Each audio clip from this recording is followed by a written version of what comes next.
Good afternoon to all those viewing in Asia, and good morning to everyone in Europe and the Americas. And welcome to today's TradeWinds Shipowners Forum Greater China 2021, the next leap forward. Many of you will know this event as one of TradeWinds' flagship conferences, stand for many years, nearly 20 years now.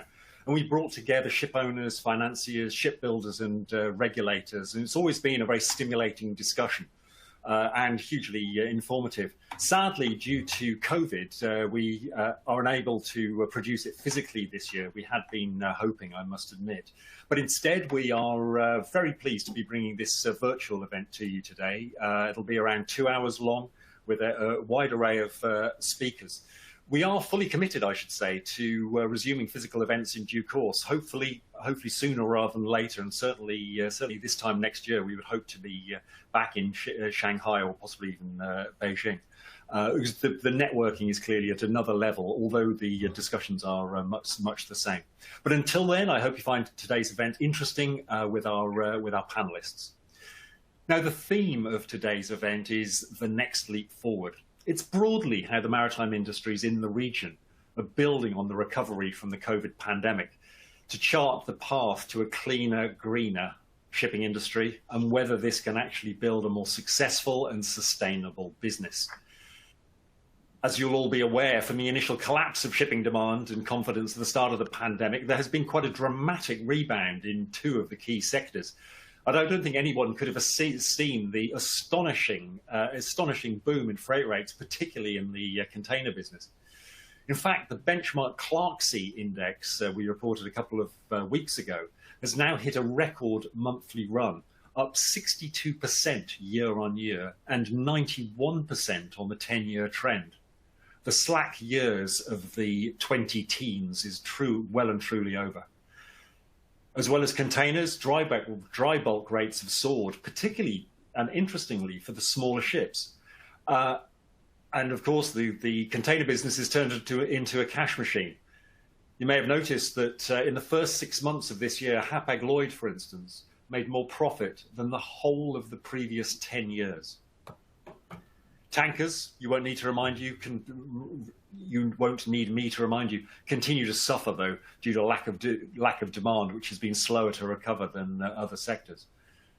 Of course, on the back of this, ship values are climbing and new building orders have been flooding in once more, particularly for containers.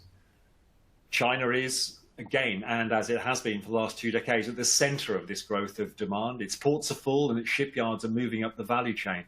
And then overarching, there is the huge issue of decarbonisation, which is presenting a challenge to all businesses in virtually every sector.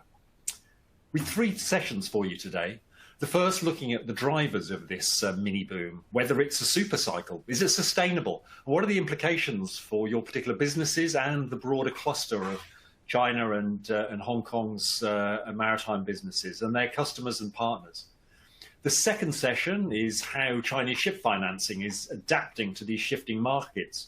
And it's great that this will be moderated by our former Shanghai correspondent, Bob Rust, who many of you will know, who's currently working for TradeWinds from New York.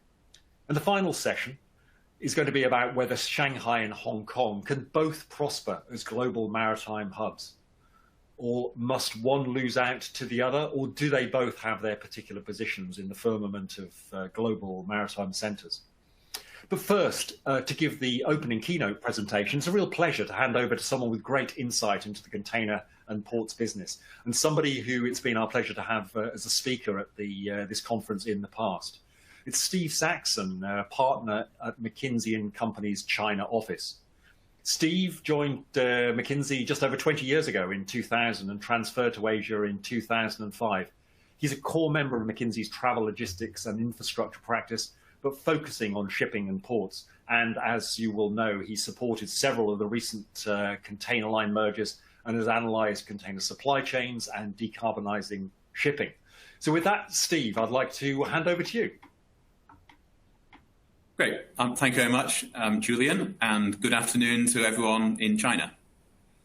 I'm Steve. I'm with McKinsey based in Shenzhen, although today I speak to you from Beijing. And it's my pleasure to give the context to the afternoon of discussions by looking at what's happening in the different shipping markets. And then in particular, how has China's role been developing in these shipping markets? I'll run through different sectors, but I'll spend a little bit more time on container just because I think we're seeing some of the most interesting dynamics happening in that market at the moment. So let's look first at container. And what you see on the right-hand side of this chart is what's making the headlines, not just in the shipping press, but also in the general business press these days as well. The spot container freight rates are 8 times what they used to be, and in many cases even higher than that once you add on additional surcharges. And this is leading to shippers being unable to get space and truly making the headlines about the shelves being empty for Christmas. So we've been doing a lot of work recently looking what's actually behind this. And there's not a global demand boom here. This is not a demand side story causing this issue. Demand is up, maybe 9% higher than a couple of years ago, but that sort of growth rate the industry should have well been able to handle with the existing ships, with the existing additional capacity coming. So it's not really a global demand-based picture, which we've seen. What's really been going on is a supply-based picture. And we did some analysis, which we show here. And what this shows you is the actual capacity of container ships moving on any particular day. And you see that there have been some falls. Initially, there were falls because of COVID-19. And when it first hit, everyone was worried this was going to cause a global recession. The container lines were therefore disciplined in taking out capacity through sort of May, June period last year. It became fairly clear that wasn't what was going to happen, though. And that especially the North American consumer, when forced to lock down at home, actually went out and spent lots of money on stuff. Americans bought second homes, RVs, garden equipment, furnishings, etc., etc. And spent less money on travel, nail salons and poodle parlors. So the industry realized that, and by September last year, all container ships which could sail were sailing. The problem since then has been a supply-based problem due to congestion. And congestion is due to a few different things. The first one, while there is a global demand, while there's not a global demand boom, there is a North American demand boom. And that's been caused by, as we talked about, North American consumers spending more, plus also the restocking of the US retailers. And the US infrastructure in the ports, the terminals, but also the hinterland in terms of truck availability, in terms of rail, chassis, has just not been sufficient to handle that spike in US volumes. And that's led to the delays which we're seeing today. I think as we speak, there are over 50 ships waiting outside the port of Los Angeles, Long Beach to berth. Because those ships are waiting, that takes out effective capacity from the container supply chain. In addition, we've seen congestion issues caused by COVID. Various ports, including in Shenzhen at Yantian and more recently in Ningbo, have closed down either entirely or at least parts of the terminal, causing additional congestion. And then you see very clearly here the spike downwards for the Suez Canal, when we all remember the container ship lodged sideways.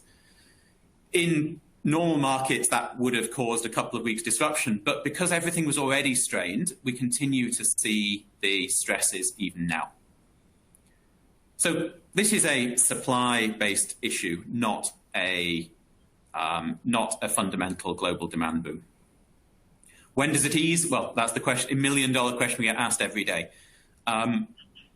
Assuming additional capacity can come in, sort of Q1 next year, we may start to see supply chains run a little smoother after the Christmas peak and after there is some scope for the US infrastructure to add capacity. Let me touch briefly on some of the other trades. Dry bulk has also had a great year, reaching some of the highest rates we've seen in recent years across all of the different vessel sizes. This, again, is not caused by a global demand boom. The left-hand side shows you the increase in tonnage, which is moderate increases across the major bulk trades. This is, again, a congestion picture. due to, in many cases, some of the same congestion effects as the container lines are facing, but basically COVID-related issues affecting ships and ports. And that's led to some slowdown in the trades and therefore some supply issues. And that's why we've seen the charter rates increase even at a time when the demand has been reasonably stable. As Julian mentioned in the opening, the liquid bulks has not seen the same trend. Liquid bulks has seen a decline in volume, especially the crude products, driven by reduced demand for transportation during COVID. And at least in our view, there's a structural shift here as well. As transportation increasingly electrifies, McKinsey, along with many others, are predicting peak oil within the next 10 years. So we do see, therefore, some structural longer-term challenges in the liquid bulk trades. The COVID effects have shown through in terms of the rates on the right, and this is the one sector of shipping where we don't see rates currently being high. Let's look at China's role in all of this.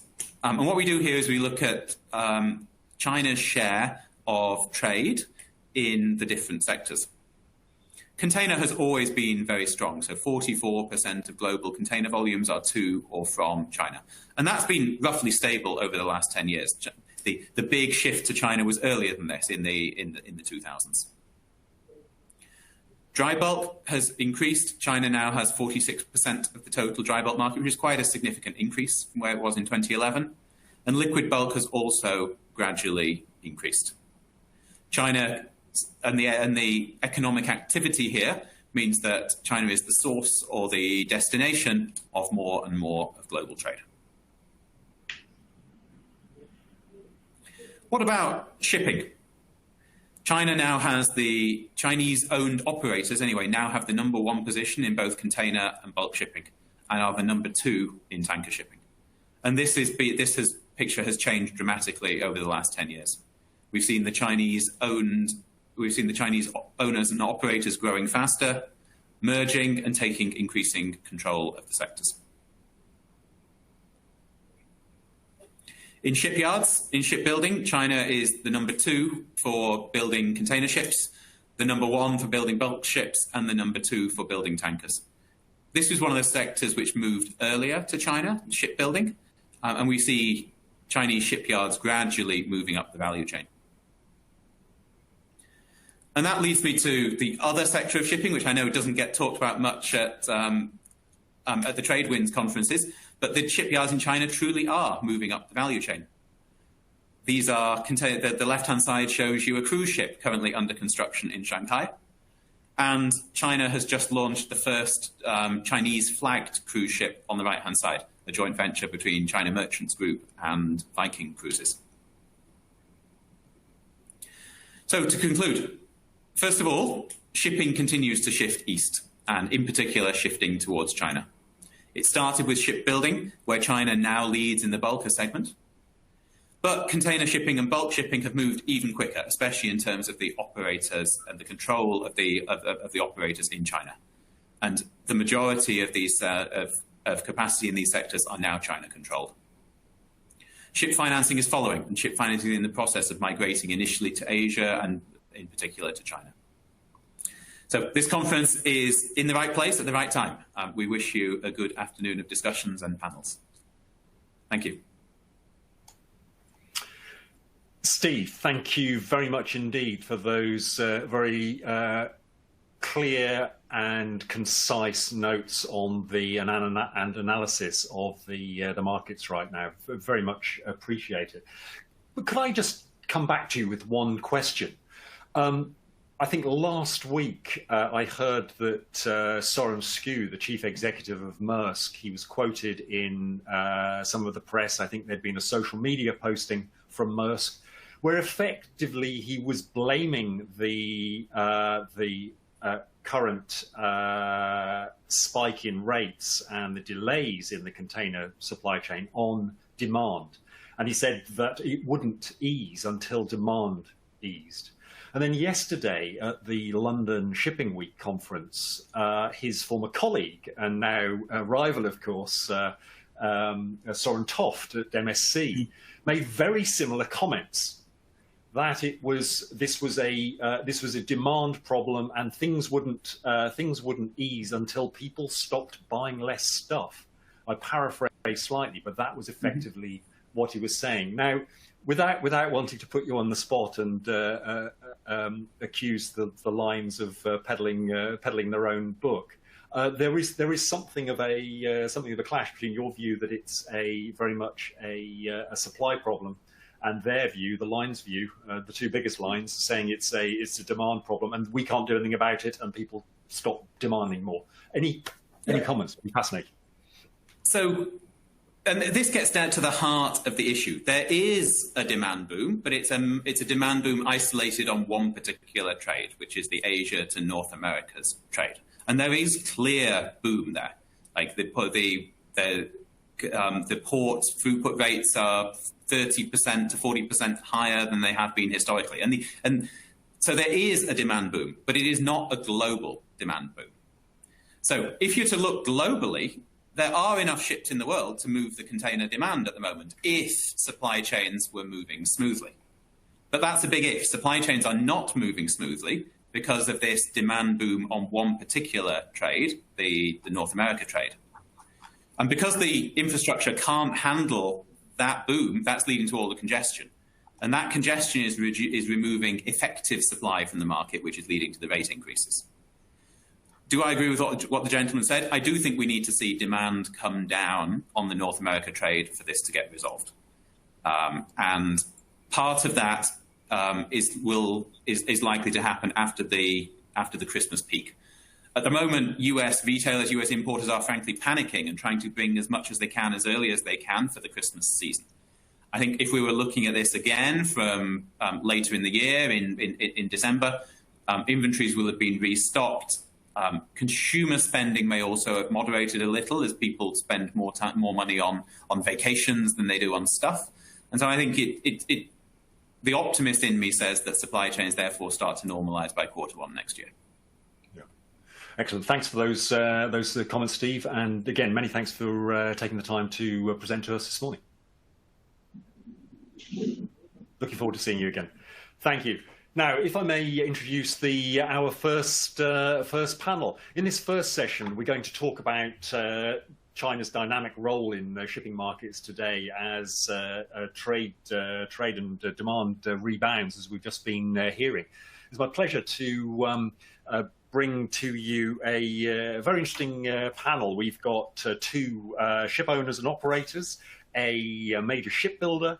We have an analyst and representative of ship owner representative, and then a government advisor and promoter from Hong Kong, a very well-known face himself.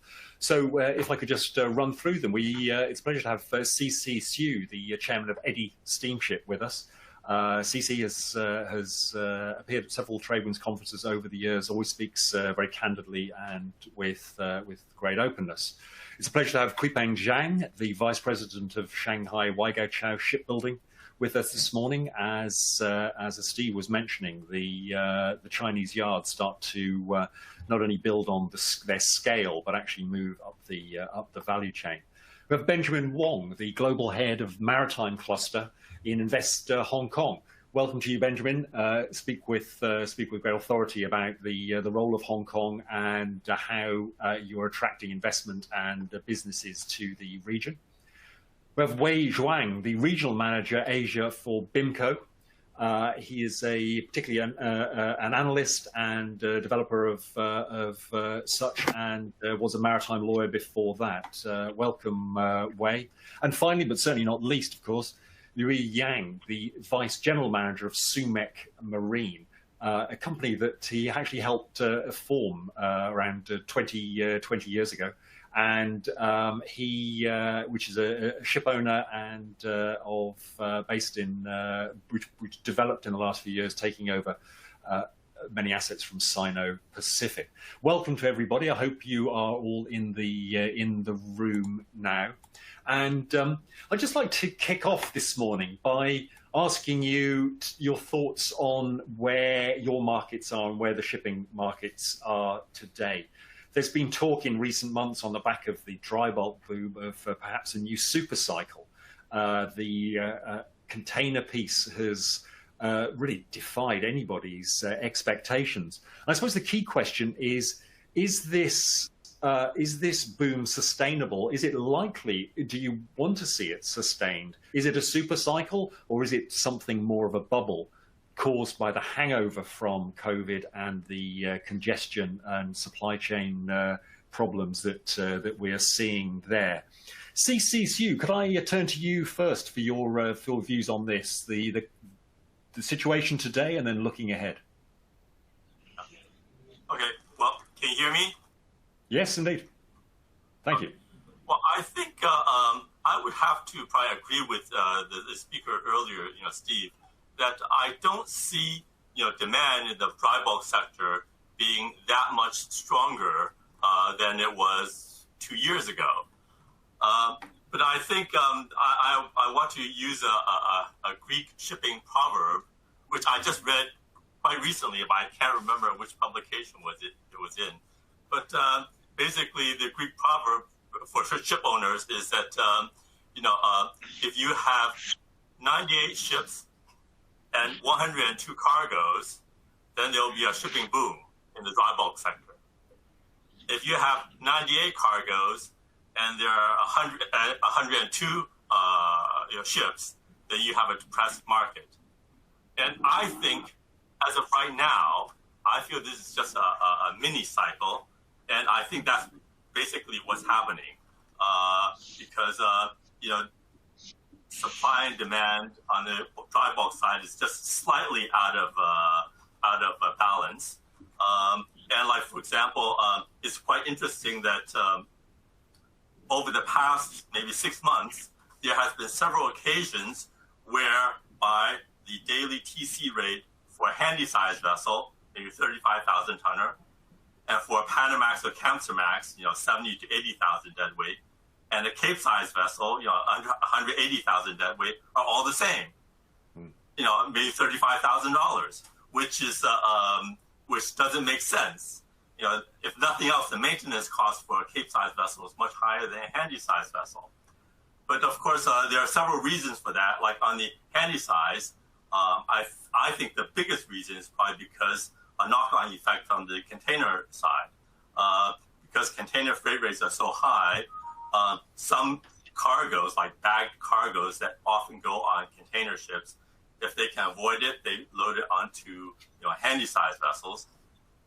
And so therefore, the handy-sized market, actually, proportionally speaking, is actually the strongest of the dry bulk sectors.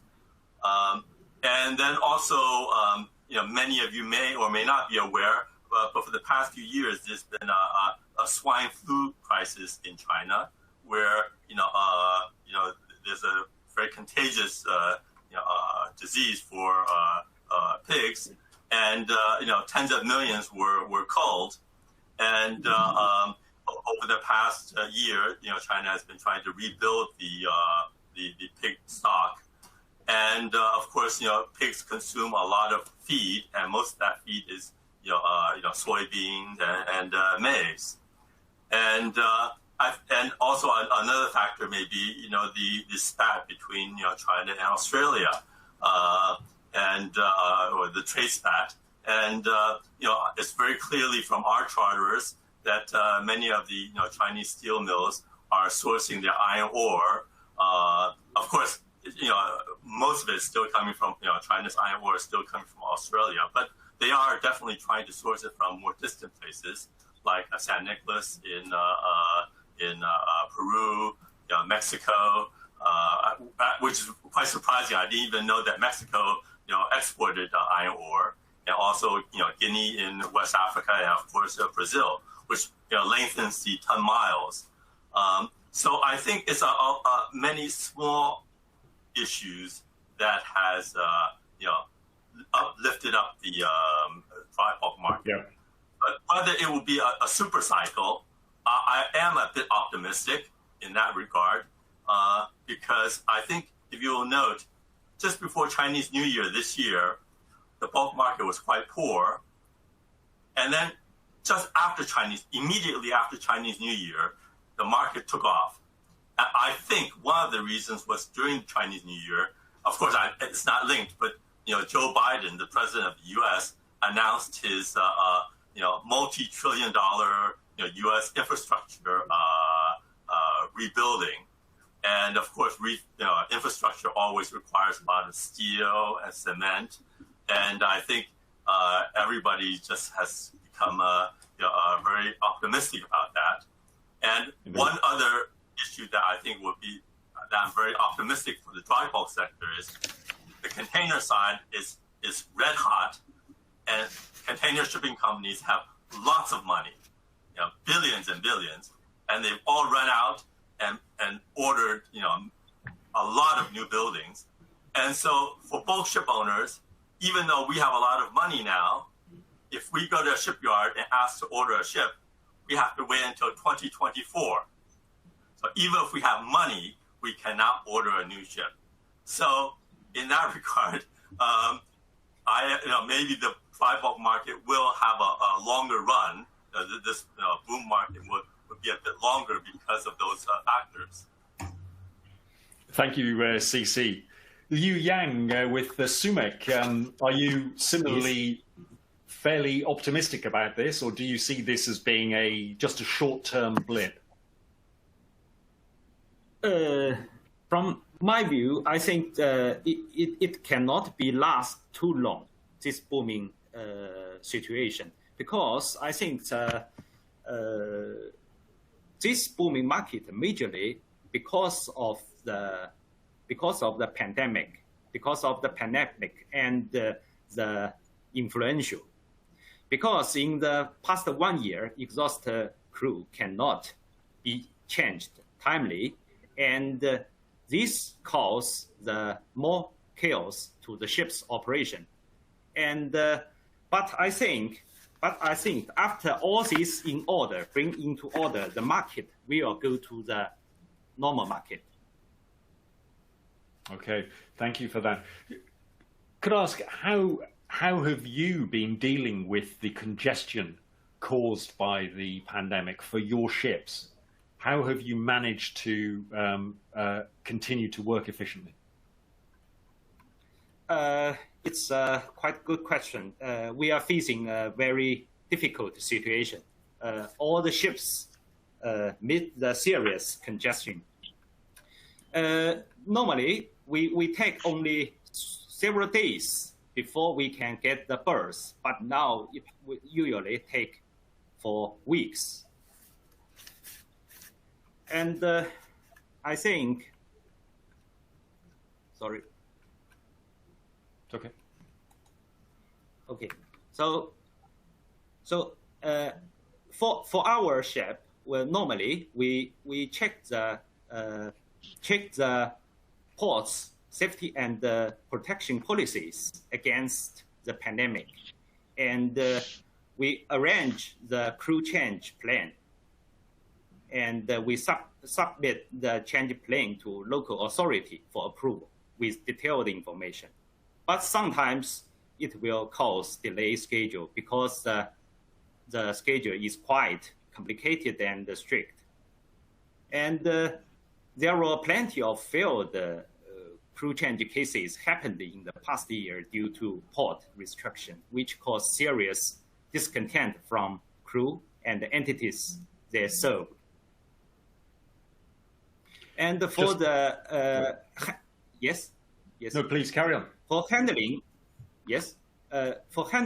the congestion, I think we just apply a lot of procedure, a lot of measures that is between the port and the authorities' communication.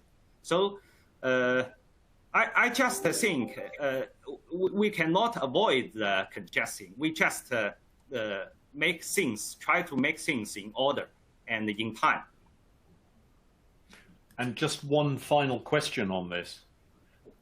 Yes. How long do you think it will be before the situation is significantly better? Obviously, there is going to be no instant switch, but is this the next 3 months, the next 6 months, or the next 12 months or more? Unfortunately, I think the situation seems to continue more longer because you can say in China the pandemic and the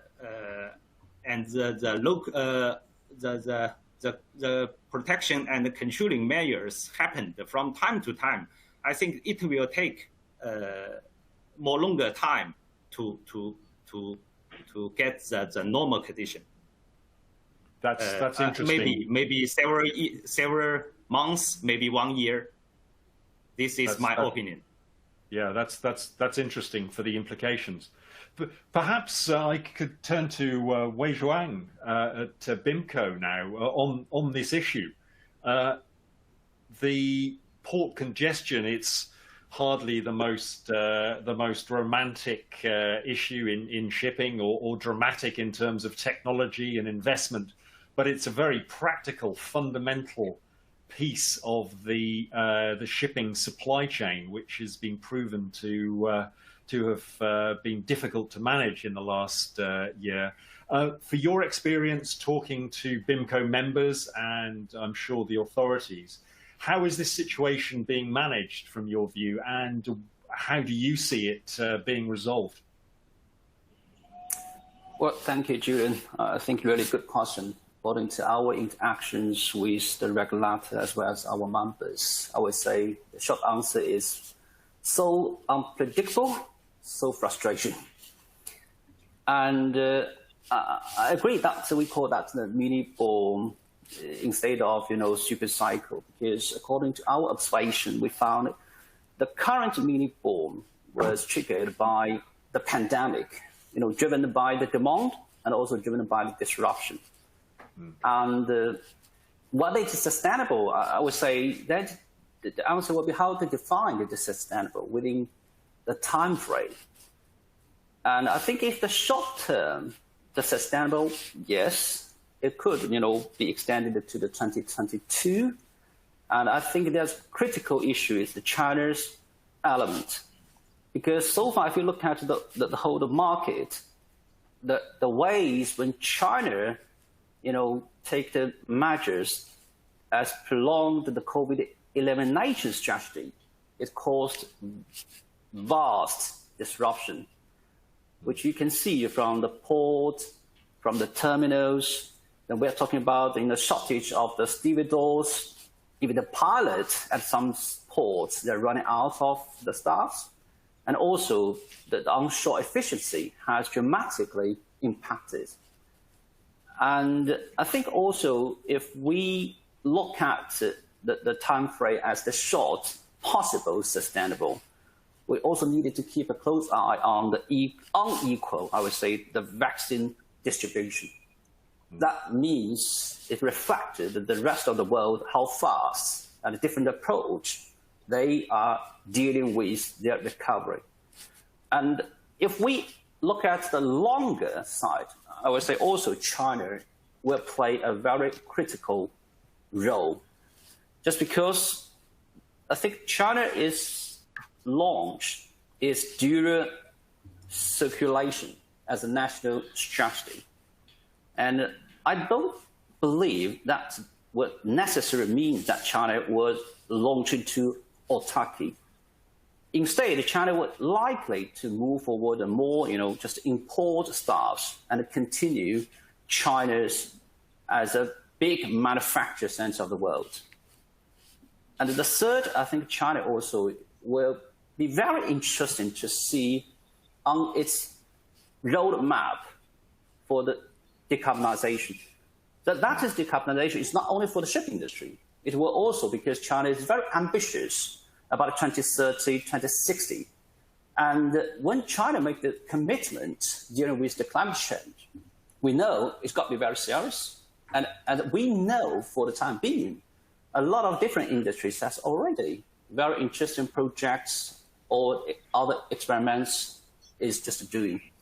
So I think that is the short answer to the mini ball or whether it's sustainable or not. And then back to your question, Julia, I think I can't hardly agree with our, shipping CEOs that, okay, if we stop buying, then the situation could be resolved. I think if we look at this situation from different angle, I would say the problem actually is onshore, is not on board. The answer is not within our ship owners' control. Because if you look at the whole port disruptions, if you look at the whole crack-building infrastructure at the west of America, and if you look at the efficiency of the port, I think that is the element we should not overlook if we look at the overall the problem. And I think lastly, I would say why is unpredictable and why it is so frustrating, because we fully understand our members, particularly the owners, operators, and managers. If you look at how much the efforts, how much time, how much energy, how much money they have invested just dealing with the crew change and try their best to properly manage or plot their ships in a good way. It's just a complete mess. And of course, quite naturally, we ask the regulator, why you fail to make a transparent regulation or even the rules which will make the ship industry beneficial. But when we look into the issue, we found, although the State Council of China, they issued, just a joint notice by encouraging, efficiency and not only the crew change for the Chinese nationalities, but also how to ensure the shipping as a very important transportation for the supply chain healthy. But when you look down to each port, China is very big. And quite often our members will be so frustrated. They will ask, why the policy in Ningbo is completely different if we compare to Guangzhou? Or if you talk about Liuyang, why they are trying to surcharge, they call it difficult operational fees. So but why wait, is not the applicable to Shanghai? Yeah. Could I ask, we all know how China sets very clear policy goals and is very strong at pushing those goals through. Yet it is also pragmatic in the way it implements policies to make sure that if they turn out to be pushing markets in the wrong direction. Currently, now there is an extended problem here with some of their policy with regard to which is creating the crew change crisis, the trying to keep COVID out in a very strict way. Do you think are there any signs that the local authorities or even central Chinese authorities are actually looking at this in a little more pragmatic fashion to then take the heat out of the shipping markets, which obviously has problems, is creating problems for them? Yeah, I would say if you're talking to the shipping-related authority, they fully, sympathy with the shipping industry, especially when we talk about crew change and the port constructions, etc., etc. But if you look at the policy from the local government per se, I would say then the governments, they have different mindset. They wanted to strike a balance between the shipping industry in terms of, work on more ship repairs capacities or wanted to ensure supply chain, and I need to protect our own residents. So this kind of, the balance is I have to say, it's very tricky. And then also it illustrates the complexity of the issue. And to be honest, I do hope so, but for the time being, it's rather, frustrating. Good. Thanks for that. In a moment, we'll come on to those questions of decarbonisation and the new building market. And we'll talk to Guipeng Zhang from Wakung. But first, I'd just like to bring Ben Wong in from Invest Hong Kong. Benjamin, what's your perspective on this current boom and the impact of the crew change crisis? You're the community you serve and owners and operators you speak to. what do they need to see change? Right. Crew change, actually, I think the issue on the crew change is both on the shipping community at two different levels. One is, of course, on the operation and the cost that associated with it. And then on another level is on the humanity of keeping the crew extending their stay on board, which is very tough on them. Now, focusing on the operational side, I think, of course, it is an issue which is impacting, no matter it is on the availability of the crew, availability of the ships, and also the cost of it. But then I think we could look at it positively, that it's actually creating another business segment for that.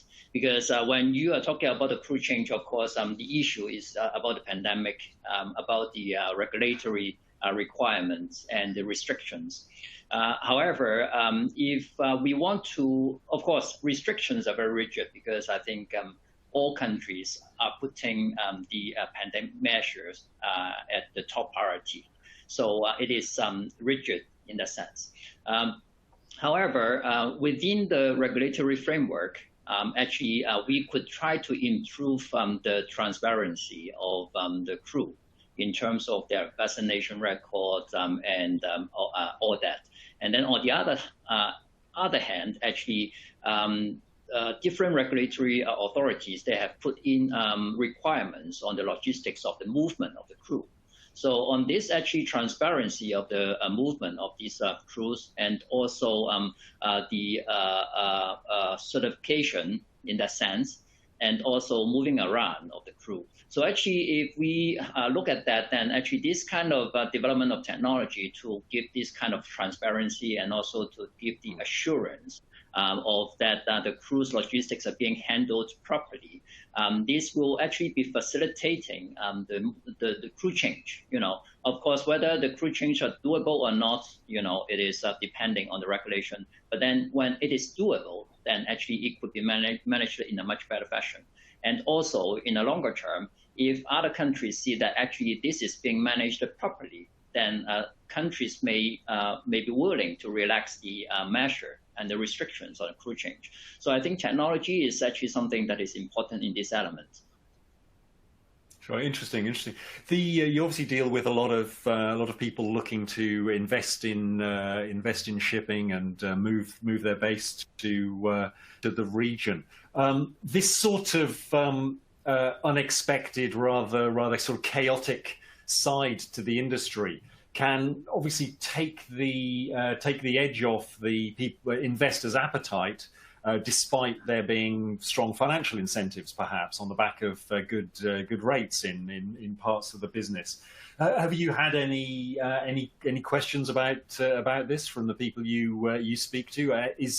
Does this leave shipping in a particularly good light, I suppose, when it comes to outside investors and their interest in committing to an industry which does remain very hard to read, let's be honest.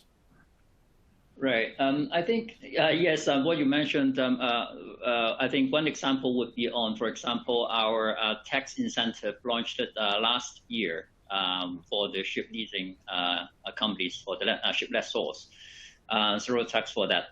Of course, after the launch, it is being launched in the middle of the pandemic.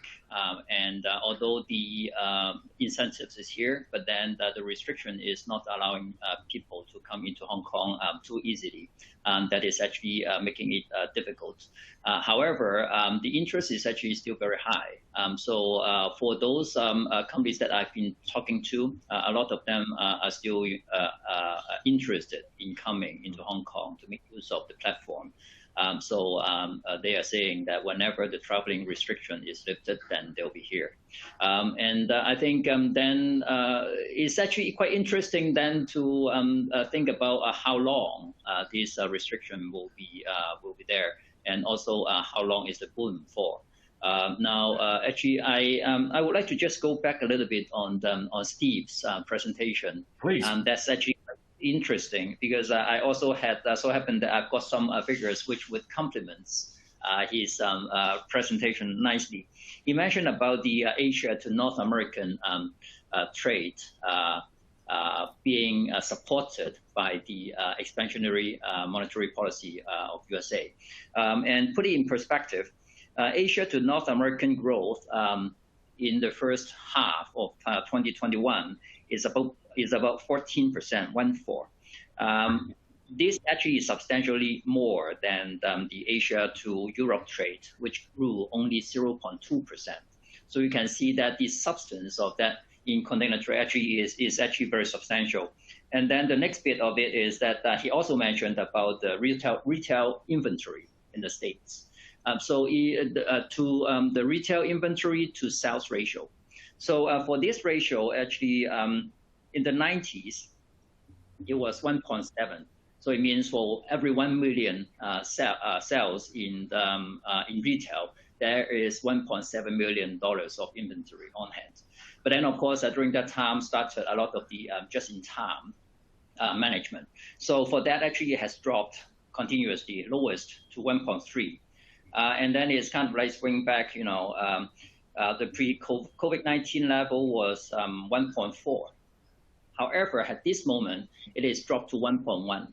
So what it means is that even after the pandemic is finished, but the need to replenish the inventory will still be there. And the possibility is that actually it will be swing back even more because, in the world, everything is swinging back and forth. So I think this actually is putting us in a good, quite a good perspective of how the boom is going to last for. It may be lasting for, through the pandemic, but then it could very well be past and beyond the pandemic.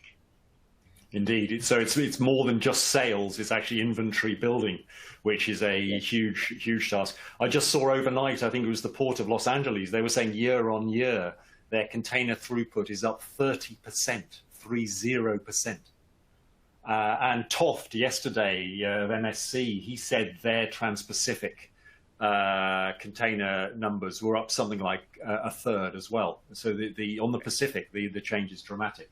Thank you for those comments, Ben. Very interesting. Now, may I turn to our last speaker? A very important area of the business, of course, where China leads the shipbuilding sector. We have Kuipeng Zhang from China Waigaoqiao with us.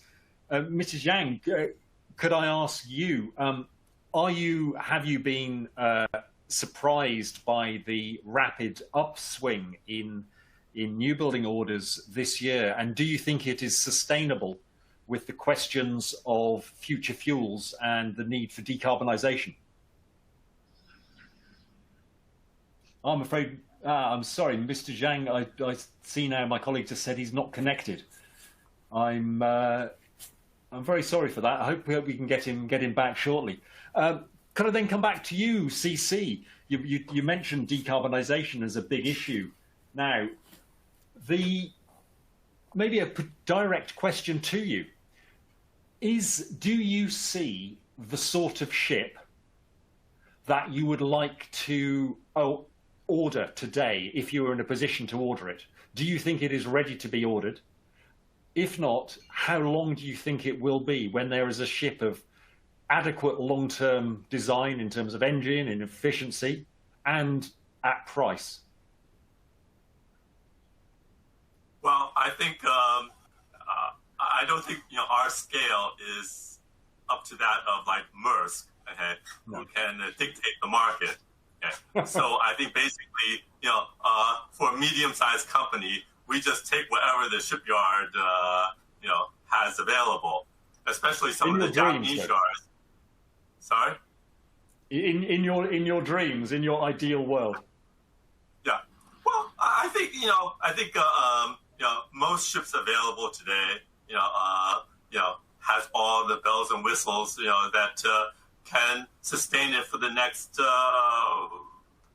15 years, and I don't see that as a problem, because I think most of the requirements only kick in about a decade from now. Okay? So I don't see that as an issue for me, in the immediate future. Are you taking steps to measure and then reduce your carbon footprint from the fleet at present? Are your investors and financiers asking you, demanding that you do that? Yes. Well, we're not voluntarily doing it. The regulations are forcing us to do it, because just recently one of our European financiers, they have signed up to the various requirements whereby their borrowers have to produce all of the consumption and emission statistics, which under current IMO regulations we have to produce. So our classification society, BV, they monitor. Well, we have to report to them our consumption, our emission levels, and we have to maintain close records. And when our this European financier requested it, we have to produce it. If we don't, well, if you want to comply, you have to produce. You have to maintain these records. And clearly, many of the European financiers have signed up to these requirements, and they do make it a requirement for their borrowers. Although in Asia, less so. And I just noticed Devlin McStay has dropped in a question asking about how are you preparing for the EEXI, which will be coming fairly soon. Have you started to assess your own fleet and plan for the implications of that yet? Well, as I said, I think we comply with all of the IMO and class requirements. Right? We are not of a scale like Maersk where we can lead the pack. Okay? But we comply as required by ISM requirements, IMO requirements, and classification requirements. So if it's a class and IMO requirement, we're in compliance across the board. Indeed. Thank you for that, yeah, CC. Julian, can I raise a comment just to Please. Talking about the decarbonization? Yeah. I think the shipping industry in China now, it would be fair to say that it's fully aware of this profound impact, not only for the IMO, the GHG roadmap, but also for the country's 2030 and 2060 carbon neutrality. And I think it just seems to the ship owners, you have no alternative but seriously study what it will suit your individual company. So you can see in China, not only the yards, but also the ship owners. But of course, the Asia, perhaps because of the culture, they prefer to just to keep it low key, instead of very exposure. But we understand that they are conducting many different experiments. And in terms of EXI and CII, I think there's no turning around. And the whole industry, we are, all making our efforts toward this kind of roadmap. For instance, Binko, we started developing our carbon cross because we foreseen the implemented EEXI and CII would definitely impact the existing obligations between the owners and the charterers on their time charter party. And besides, I would say it's maybe misconception that Chinese yards, they are somewhat lazy or they are not proactive in terms of how to build the zero carbon ships. If you look at different, the alternative fuels has been driven by the yards, the smart designs, it is happening. And I think it's not the question of if to the Chinese yards, including the suppliers. It's just a question of when and how. And I think we could estimate in the not distant future that is not only the yards, even the finance, even the big charters, the builders, because that is the more complicated game change. And we got to well prepare for that. Thank you, Julie. Thank you, Wei. Could I turn to Louie Yang at SUMEC again? Louie Yang, how are you preparing for the decarbonisation agenda, specifically today in the way you're preparing your fleet and looking at EEXI? Are your investors asking you, making demands of you to comply and improve? And then further, what is your perspectives on new buildings? How and when do you think there will be designs at a price you think would be practical, realistic for you to be able to commit to, should you be interested in them? Yes, we are lucky because when we reviewed our fleet structure, we found nearly 90% of them are new ships or complied with EEDI 2. So we will not meet too much problem in the future. And we still have some old ships up to 10 years. So our planning is to sell them in the right time, and we will build new ships in the coming years. And actually, here, you know, in our group, we have a shipyard named New Dayang Shipyard. Indeed, so, indeed. Yes, they have an in-house design center. They're focused only on green ships design, and they just developed a new generation of EEDI 3 Ultramax. And this design has just won 10 more orders. So I think the investment on green ship is very important. So that is invest for the future. You know, because in the market there are only a few efficient ship takes a share of the whole fleet. So in the coming years, the green ship will get a good return. But it is of course right to choose a green ship at a fair price because it will be more popular in the future trade and has much longer lifetime. This can be considered investment for the future, but any investment to improve the green features should be reasonable and reliable.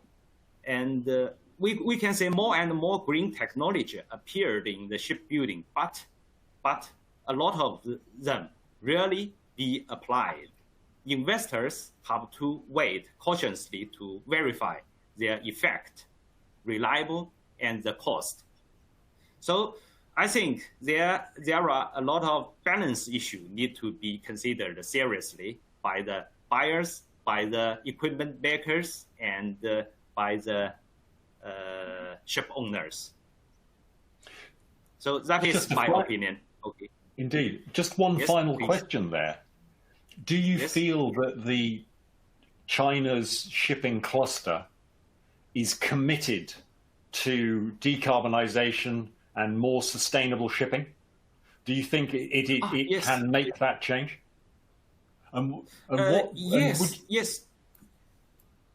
Yes. I think this is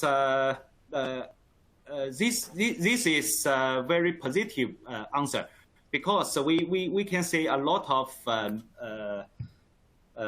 shipping companies and equipment makers are put their energy and focused on the green industry, and it is a good chance for them to. I think it is a good chance for them to catch up their counterparts in their business. So yes, so they applied a a lot of new idea and a lot of new technology in this business to improve continuously their product. Excellent. Thank you for those very positive comments. I see we're almost at our time, but I'd just like to go back to Benjamin Wong. Benjamin, your perspective from Hong Kong on the decarbonisation piece and whether the shipping cluster people you talk to, whether they are doing this willingly or whether they are somewhat grudging, and whether there is what the problems in those attitudes may cause. I mean, with the recent boom on the shipping market, I think they would have less grudges about the decarbonization or green initiatives. It costs money, of course, but I think the way I put it is that back then, actually being green cost you money. Now, still costs you money, but then actually it might also save you money, because a lot of banks and financial institutions, they are now under the bigger framework of the ESG. So for a lot of them, actually it is their corporate goal and also a requirement to have a certain green portfolio. So they need to build up this portfolio in the sense that over the time, then actually they would be more they will be offering probably more preferable rates comparing to conventional older polluting industry or equipment or vessels. So in that sense, actually, this is something that will be giving an incentive to the ship owners on one hand. And then on the other hand, actually, I think it is top priority for both the China government and also Hong Kong to achieve the, on the mainland China side, 2030 peaking it, and also 2060 carbon neutral for Hong Kong, also net zero by 2050. So this is something that we are trying to do. And also it is tackling it from different perspectives. In mainland China, it's got carbon trading exchange pilot centers, and actually is doing very well. And the one in Guangzhou, I believe, is having the most trade done over there in Guangzhou. So it is within our Greater Bay Area. It's very well that, you know, it's something that we could work together. Or, for example, the Chinook, if I remember correctly, they are having this project on the CCS, carbon capture and storage. It is out there, I think it's about 200 kilometers away from Hong Kong at one of their oil rig. So this is something is that there are many different fronts that we can do it. For Hong Kong, of course, we are focusing a lot more on the green financing, green bond, ESG, because after all, financial platform is our strongest. So this actually will be supplementing the shipping industry, no matter it's here in Hong Kong, mainland China, anywhere in the world.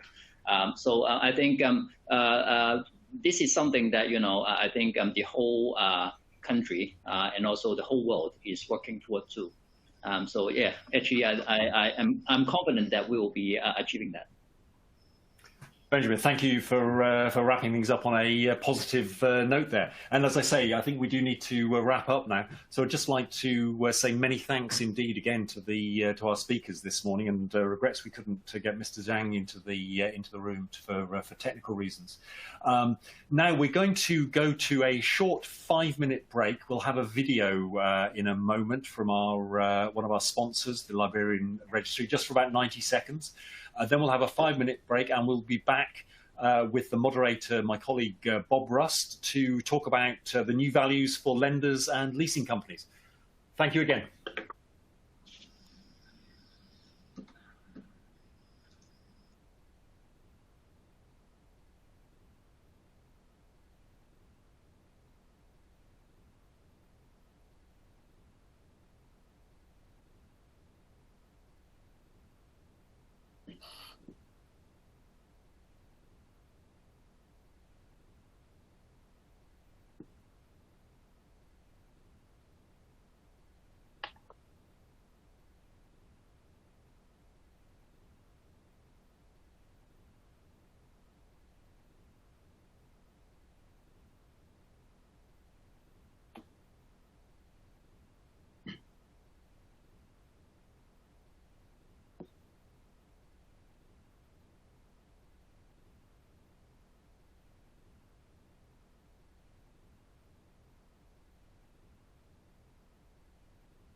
the Liberian Registry implemented a state-of-the-art Dynamic Detention Prevention Program, DPP, an advanced analytical software and programming system for the pre-arrival screening of Liberian flagged ships before their entry into ports in key port state control jurisdictions around the world. DPP is provided to the entire Liberian flagged fleet free of charge and is being used effectively as part of a compliance assistance program to help ensure that Liberian flagged vessels are fully prepared for any port state control activity. DPP is able to review the entire fleet of over 4,800 vessels and laser focus on those specific vessels that are at the highest risk of a port state control boarding. This allows those ships with a higher probability for PSC boarding to get the support they need from the administration. The system is also able to analyze the PSC activity in the specific ports the vessels are calling. Each port has a record kept on the PSC data for the port and is updated into a dynamic pre-arrival checklist sent to the vessel prior to arrival. To create an accurate and real-time vessel profile, the DPP algorithm utilizes vessel-specific data. 那你说了呀？哦，还没到，才21年。开始啊。OK。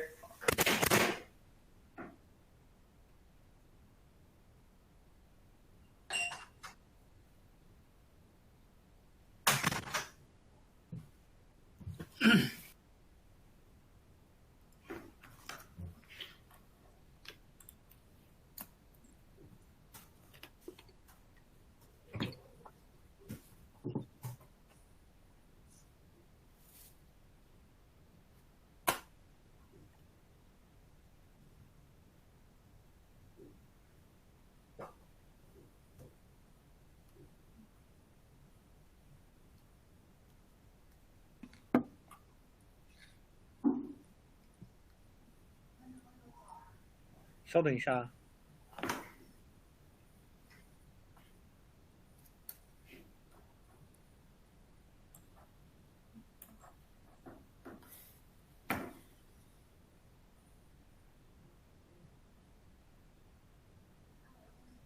OK， 拜拜。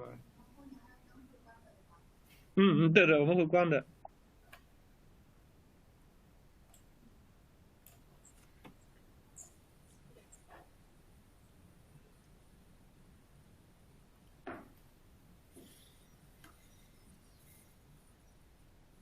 不行，这下一 panel 了，就下一 panel 了，对。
Hi, Jack.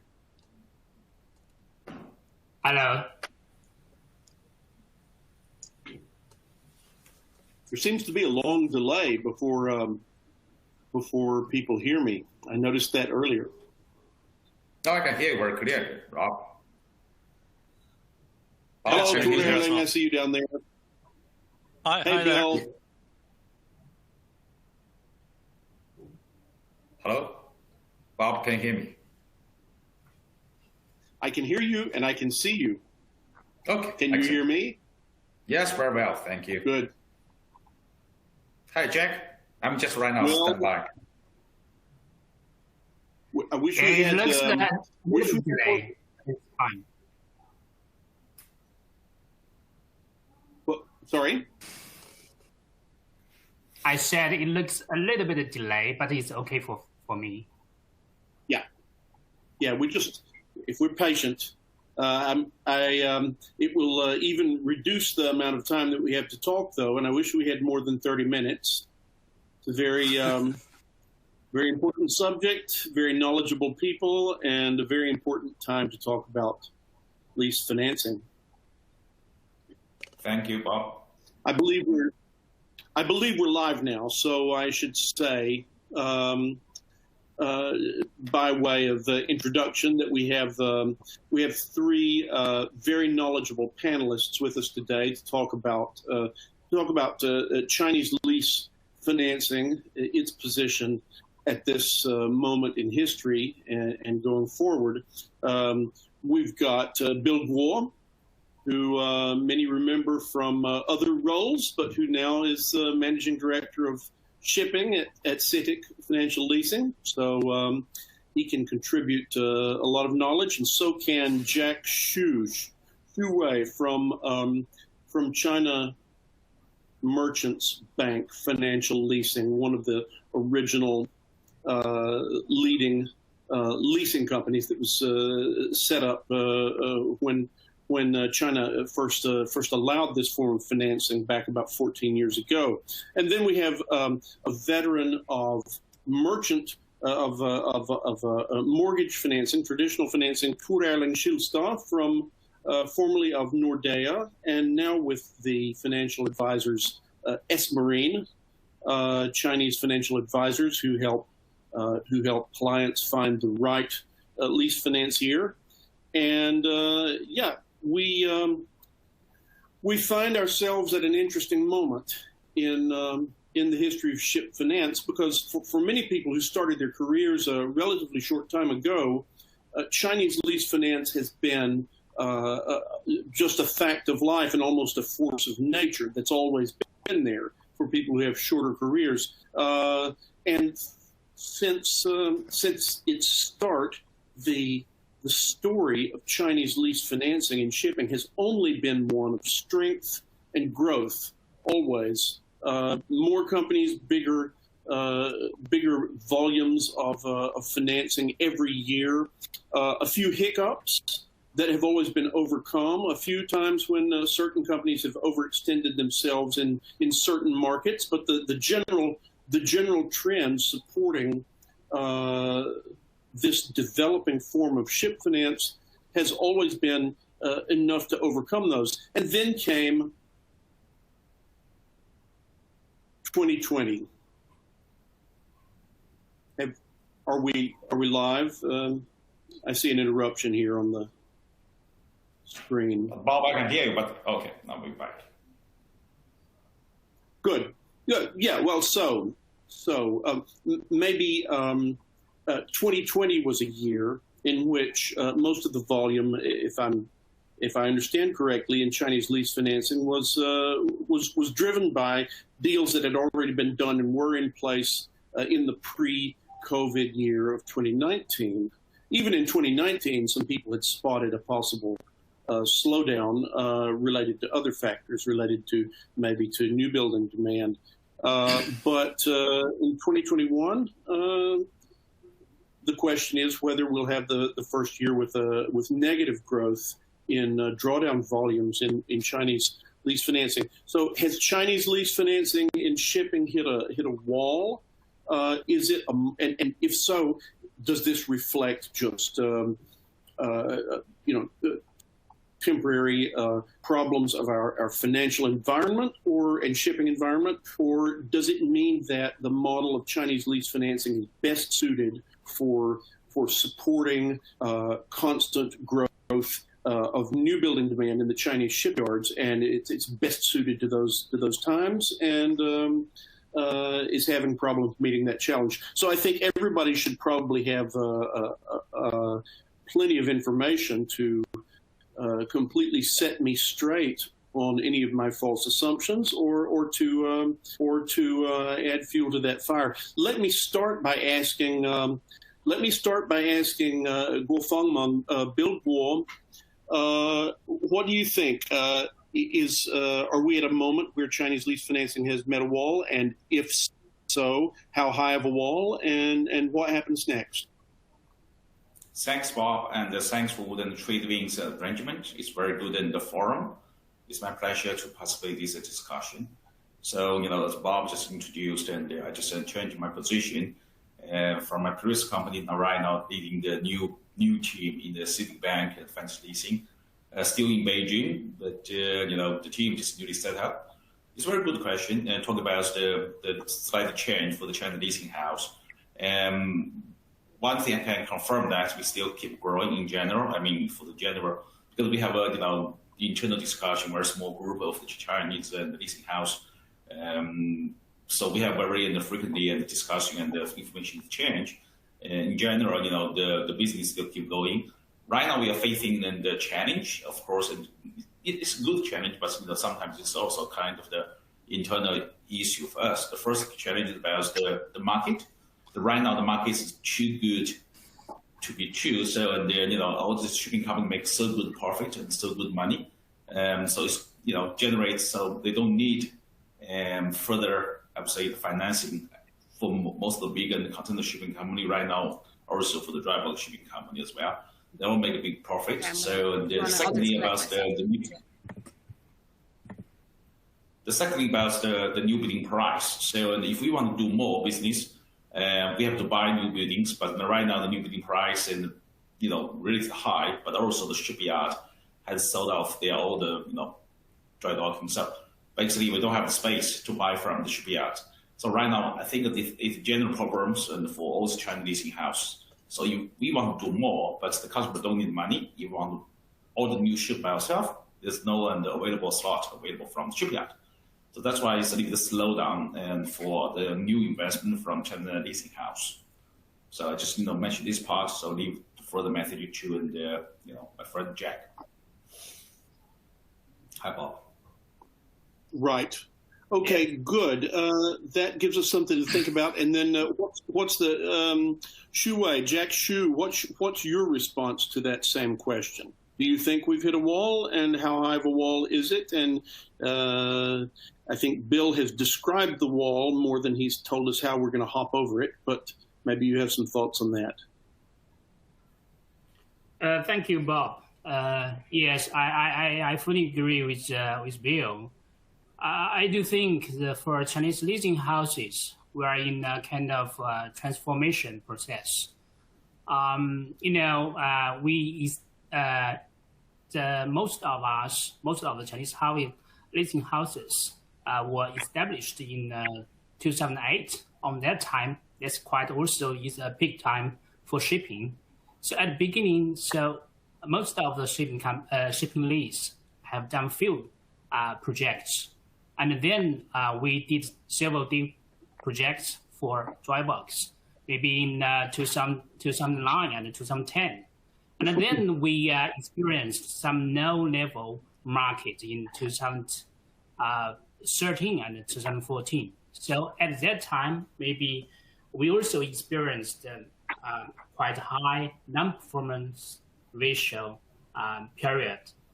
So this is also our experience. We have some lessons from that. I do think some changes happened from that time. So now you can say the top leasing houses have built up the portfolio size, and I do think that the portfolio quite healthy. And also we do have some differentiations between us and some leasing house maybe focus on the big deals, top names, and very good arrangement projects. And some leasing house maybe do more operating. That means can directly place new building orders with shipyards and arrange TC with cargo owners. And yes, difficult to say which one is best business model for us. But we do think this is kind of diversify business model. This is good for everybody. So I think Chinese financial now we can go further even under current high market. Also it's time for us to think about how we do for next step. So maybe, Bob, you have a lot of deals for us. So you are familiar with each us in each of Chinese leasing houses. You know what we are doing now. What are we doing now? So I think Chinese leasing house is kind of we combine like a community. We communicate with each other and to do the things to help to support the ship owners to grow healthy. Thank you, Bob. Jack, that gives us a lot to think about. You raised a couple of points that I want to come back to, maybe with some later questions for everybody, if we have time, about the lessons that leasing houses have learned, and especially about the extent to which Chinese leasing houses should operate as ship owners, go in, place orders in the right sectors, and then find the charterers and sit with the risk. I want to talk a little bit about that, so maybe we can come back to that a little bit. But first, let's go to Mr. Tor Erling Skilstad and hear his insights about the present situation of the market and whether Chinese lease financing is in a bad spot or in one that it simply can overcome. Thank you, Bob, and thanks to TradeWinds for inviting me to the forum. I mean, I think it's amazing what Chinese leasing has achieved in a limited number of years, building up a large portfolio. At a time where the banks were kind of building down and a lot of the banks were exiting, and end of last year, the total portfolio of Chinese leasing was around $65 billion, which is a huge amount. And you are right. I mean, we are seeing some reduction in activity, in recent time, and we have collected some information for the first 6 months of this year, and it seems like the drawdown of new business is maybe down 10-12% compared to last year. But you should also take into account that even at those levels, the volumes are maybe even continuing to grow, but maybe at a slower pace. So, and if Chinese leasing has hit the wall, I don't really think so. I think, the situation with the banks are not going to change. I mean, the banks, as I said, have been in decline over the last 10 years or so. And I don't really see that the banks are coming back into business in the same way they were before. So, and I think Chinese leasing, by building up these huge volumes they are in a very good position to continue to serve the market, and whether there will be time now this year, next year, where activity will be less, but it's difficult to tell. It really depends on the market, but I think in general they are in a very good position, and that they will continue to have a major position in the market going forward. Thank you. Let me pick up on the last thing that you said, or next to the last thing that you said, a question that we had hoped to touch on. So this is a good time to take it up. The competition with traditional mortgage lending. Now, you've said that the situation with the banks is not going to change, that they're not coming back. They're not going to be what they were before. But no. Some people are more optimistic than that, I think. What do all the panelists think about that? Go ahead. If I just comment on that, I mean, banks might be back more active now, but my point is that a large number of banks have left the business, and I don't think those banks are coming back. But the banks that are active might be more active for some time. But it's also important to understand that if you look on the major banks who are providing most of the volume, and they only focus on the top tier clients, and I don't think that's going to change. And so they have a much more narrow, focus on which clients they work with. So those, as I said, those banks that are active might do more, but I don't think banks will come back on a large scale. Well, let me ask everybody in the panel. Let's go back in the same order and ask Bill, what about the leasing houses? Aren't you just like the banks? Don't you just want the best clients? Just follow what you just mentioned. Yeah, go ahead. Go ahead, please. No, I just continue the discussion about the we do see the competition from the traditional banks, and at least in Asia, in China, we see more. And because look at this in the China leasing house, majority is come from the banks. So and we are part of the organization of the banks. CITIC leasing come from the CITIC Bank, and China Merchant leasing come from China Merchant Bank. So in general, I think the banks right now they're also a very big team, and for the corporate team. So in the past few years, they also learn from the leasing vehicle in shipping. So some of the banks right now start to finance those shipping assets through the banks and the platform. Besides, they still have like the leasing house do the real shipping leasing structures. So in Asia, in China, I can see more and more banks, and at least Chinese banks involved in the shipping business. So they offer more competitive rate with pretty good leverage and to the customers. And so we do see the competition become tough. It's one of the reasons for the Chinese leasing house has slowed down a little bit in the first half of this year. And besides the market issue, but then even for the international market, but also some of the the banks in Hong Kong, the banks in Singapore, and they also have put more in equity and put more money for the tradition of the shipping company. So the competition become tough, and right now the market's also very, very good. So all this situation to give, I think, a little bit more positive attitude from the banks and to involving the shipping business. So at the current stage, and from my perspective, I'm thinking about maybe what's next step for the China leasing house, especially like some new, the new team, a new organization who want to involve in the shipping portfolio, such like my current company, CITIC Financial Leasing.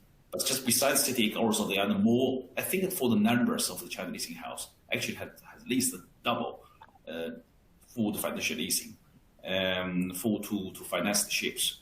Maybe those leasing companies have not shown on your screen, but they already start to do the business gradually, 1 or 2, very small amount. So I don't know about the figure you have collect.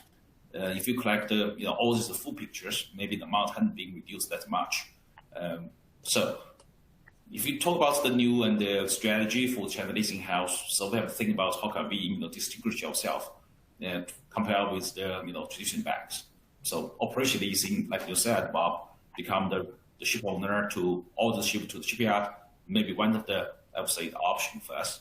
So, but as I mentioned before, the price right now are very high, and also shipyards is short of the slot. So you want to put money to the shipyard, we can't get the ships from them right now. So that's also the challenge. If you look at the second-hand market, but the price is also much higher, maybe 50% higher compared with last year. So it's also a challenge for us: should we buy or should we wait? So also the question right now, I think in majority of these senior executive who involved in the shipping finance business for those leasing house.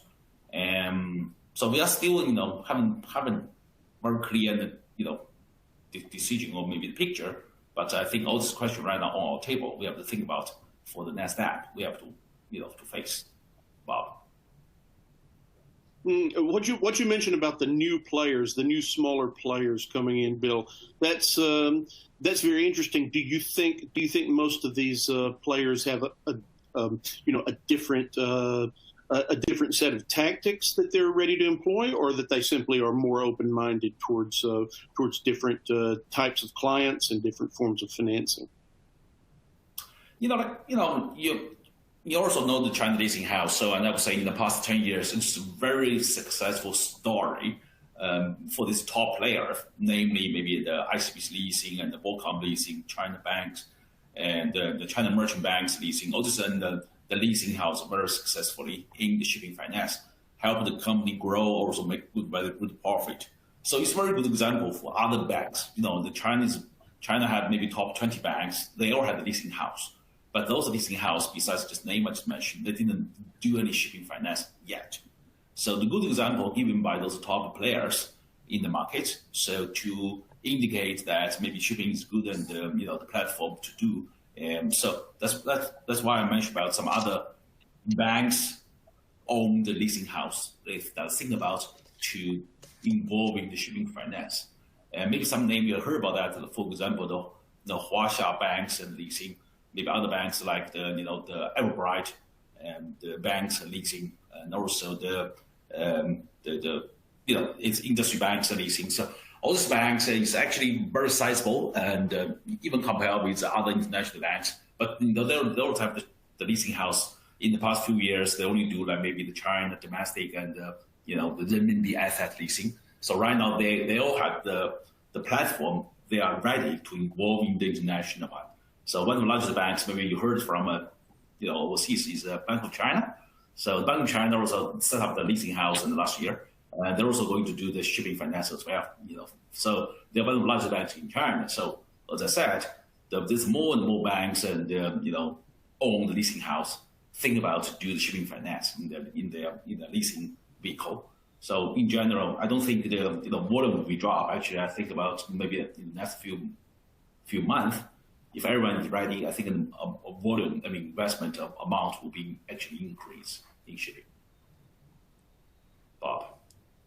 Right. Okay. I wanted to note that down. I'm sorry. I'm working with electronic media and also an old-fashioned pen and paper. Jack, let me offer the same question to you because do you think what do you think about meeting the competition for the banks? Whether that competition is significant, or whether this is simply a little hiccup that has to be overcome. Thank you, Bob. Yes, I kind of support Kyle Starr's view. I don't think the traditional European banks kind of a big time coming back. So my understanding for the European banks, they're quite still conservative on the shipping mortgage loan. And they like to do is do the investment banking to help clients to issue bonds, to do the secondary stock offering, and to do some USPP funds. And for the projects like bank mortgage loan, I do think they just act like before. So that's the way they are doing. And for Bill's opinion, I kind of maybe a little bit different. So yeah, I think now there are a lot of hot money rushing in shipping finance. So you know what? One day when I step in the elevator, I heard people talking about the Costco share price. Everybody talking about that. Because everybody knows for some shipping stocks, the price just almost doubled since the beginning of this year. For Costco, now it's most profitable stock in Chinese stock exchange. So for many institutional investors and even for some individual investors, now they wanted to invest shipping. So like Bill mentioned, some bank affiliates, leasing house, they also wanted to look at the shipping. But if they wanted to do this from a long-term view to commit to the shipping industry for a long time, so I doubt that. But take CITIC Bank, for example. This is just my personal understanding. That's a different story. Because CITIC Group is also a huge group. It's one of the largest conglomerates in China, just like China Merchants Group. And this group, CITIC has coal mining and aluminum smelting, manufacturing, a lot of these things, and also do commodity trading, import and export a lot of materials. So CITIC, they can do this. They can to put a lot of synergy for shipping finance or do shipping business, just like China merchants. But maybe for some smaller banks or smaller leasing house or smaller investors from other industry, maybe it's different stories. So that's my view. Maybe Bill also wanted to comment to that. Thank you, Bob.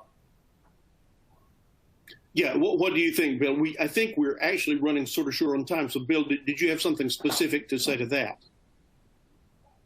I think Jack already mentioned very well, so no further. But I think it's a challenge for smaller banks and also for city banks to do the new and I would say the new investment in shipping, because right now we have zero in the shipping portfolio, not like the China merchant banks leasing. They already have about in the $10 billion and the asset in shipping. So they're in a good position. They could sell some asset because the asset right now the value is very high. So actually they are selling. And first we have to buy because we have zero asset, but we have a lot of equity. Same for the smaller banks. So the thing about it, should we do buy? Because they can't sell. Right now they only can buy. Or should buy now or should they wait? So that's only the question. For me, for other smaller banks who want to involve in the shipping finance, they have to think about the status. Because if we're waiting, price goes higher. More like 2008. So nobody knows when the market drop down. But if the market is still very high at its current stage, so people if wait, we lost maybe more opportunity. So everyone has the pressure to build up their own portfolio in shipping. So that's what I just mentioned. But Jack mentioned very well. So Citigroup has very very big, very diversified, and the portfolio in general and in different industries. So shipping, we buy the ship not just for the chartering, but also we can charter to the internal and sub companies. So because they're the mine company also. So for us, owning the ships is always the option for us. So that's small comment. Bill, I'd love to ask you some more questions and press you on that, and I think I'll save that for a direct interview with you very, very soon, Bill, because we're running short on time. But let me just see if I can get one more topic in of the several topics that I regret we will not be able to cover, and that is what are the risks that face Chinese lease finance in trying to finance a hot market. Okay, we know what the problems are with trying to finance a depressed market. We've been through that, but now are there any pitfalls that you face when you try? Bill has been a little bit into this question already, but what pitfalls do you face in financing a hot container and bulk market? Let me ask Jack first. Thank you, Bob. Yes, it's very questionable. So it's very difficult for us to make decisions during this very high market. So at the beginning of this forum, McKinsey also presented to us how the container market, how much high. So we understand. So since the beginning of this year, maybe more than 300 new building orders placed. So it's quite huge new building orders for containers. And also maybe around 1.4 million TEU additional container shippers are scheduled to be delivered by end of 2022. So how to do with that? And also, as Bill mentioned, for us and maybe for other top Chinese leasing house, we have already built up our container portfolio. So maybe we can be conservative for looking at the container side. So this is the first one. And secondly, maybe we can to do from a counter-cyclical viewpoint. So we can look at tanker and maybe other like LNG carrier or gas carrier sectors. So for crude oil tankers, quite low now, and we maybe can support the clients, and also we can bargain with a good term with our clients. So that's maybe the second solution for that. And thirdly, and maybe we also to do something for arrange some projects. So combine the cargo owners, the traditional ship owners, and the shipyards. So maybe that is a kind of the Chinese leasing house play more and more role in this kind of project. So we organize all of people along the value chain to provide a long-term cash flow to do the deals in current very high level market. So maybe this is my understanding. I can think about that. Thank you, Bob. Okay, thank you very much. Thank you very much. I see, there's a question that's popped into the box here, from the audience, which I think is very interesting and allows us to go back to a question that was raised, or a topic that was raised before by Bill, and that's the possibility, and by Jack, that's the possibility of moving to more of an operating lease model where you decide the asset and then find the charterer. The question is from Jason Tan, and he wants to ask, are the current challenges in shipping, i.e. crew change, port restrictions, discouraging lessors to expand their operating lease business moving forward? This is more, I guess this is more for Jack and Bill than for Tor Erling, because it's for the actual financiers. We've got 2 minutes, I'm just told. So 1 minute for Bill. Go. Yes, I think operating leasing would be our choice, and without doubt, at the current stage, just as you mentioned, we have to find the right charter party, sell and find the right shipyard, then we have to do the deal. So maybe we buy the second hand. So there's no doubt. Very short. Okay, good. And Jack. Yes, we have done several operating leasing projects. Yes, we are also have encountering some issues from crew changing, and also some restrictions, discourage for some ports. So what we do is to cooperate with a management company, because we are employing third-party management company to help us to do the management, and we also to provide compensation for the crew salaries to do the change. I think this is a kind of quite big challenge for the traditional bank or the leasing company to do operating leasing, because we have to face the daily operating issue, and especially under the epidemic environment, a lot of issues coming day by day. So the bank how to decide like a ship owners to do and like a shipping company do, is quite challenging. So maybe also these issues also affect how we do, how they think about if we continue to do more and more operating needs, or we just beg to do the financial needs. So that is my still in the question. Thank you, Bob. Tor Erling, anything else to say going away, because we do have to cut now. No, I just want to say that discussion about operating lease, I mean, that might be a very, very interesting product for several owners if leasing companies can be active in providing operating leases. Good. I would love to hear twice as many questions, but we've got to wrap it up now, and I would like to thank all three of you for taking part. Bob, many thanks for running that. Thank you, Bob. Much appreciated.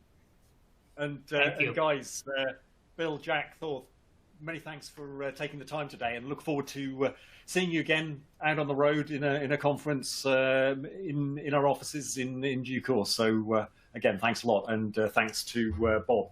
Now on to we're going to go straight into our third panel now, which is going to look at the role of Shanghai and Hong Kong specifically as shipping markets shift to Asia, and the relative strength and values in those two great shipping centres. Obviously, we're seeing, China is again, as it has been, as I mentioned at the start, at the centre of shipping demand growth the last 2 decades, and that's now building on itself. This question of shipping hubs, though, and the winner or not, is more than just a question of the view from the office window, of course, while it's all well and good to sort of argue about relative status. And it's more than the local bars and restaurants. It's a serious question of business and tax status, access to finance, staffing, skills, connectivity. It's an important factor in where companies are based, not simply because of the address on the name card. And it's a great pleasure to have 3 people who are obviously heavily invested in the region, both in Hong Kong and Shanghai, with us today. We have Hing Chao, the executive chairman of Wakung Maritime Transport, part of that storied family and their historic ship-owning group.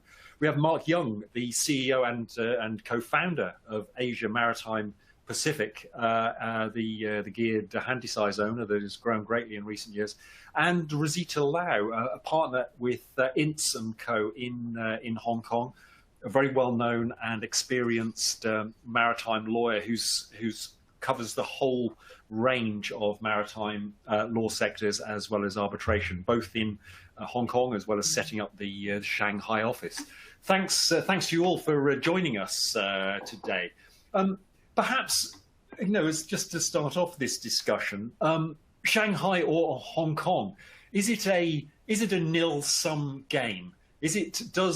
Does one lose if the other wins? Which, dare I say it, from my journalistic perspective, it's always nice to dress it up in such terms. Or is it actually, frankly, a sign of the swing of shipping to Asia, that it can have 2 significant centres basically in the same country as it is clearly? Hing Chao, could I ask you that point first of all?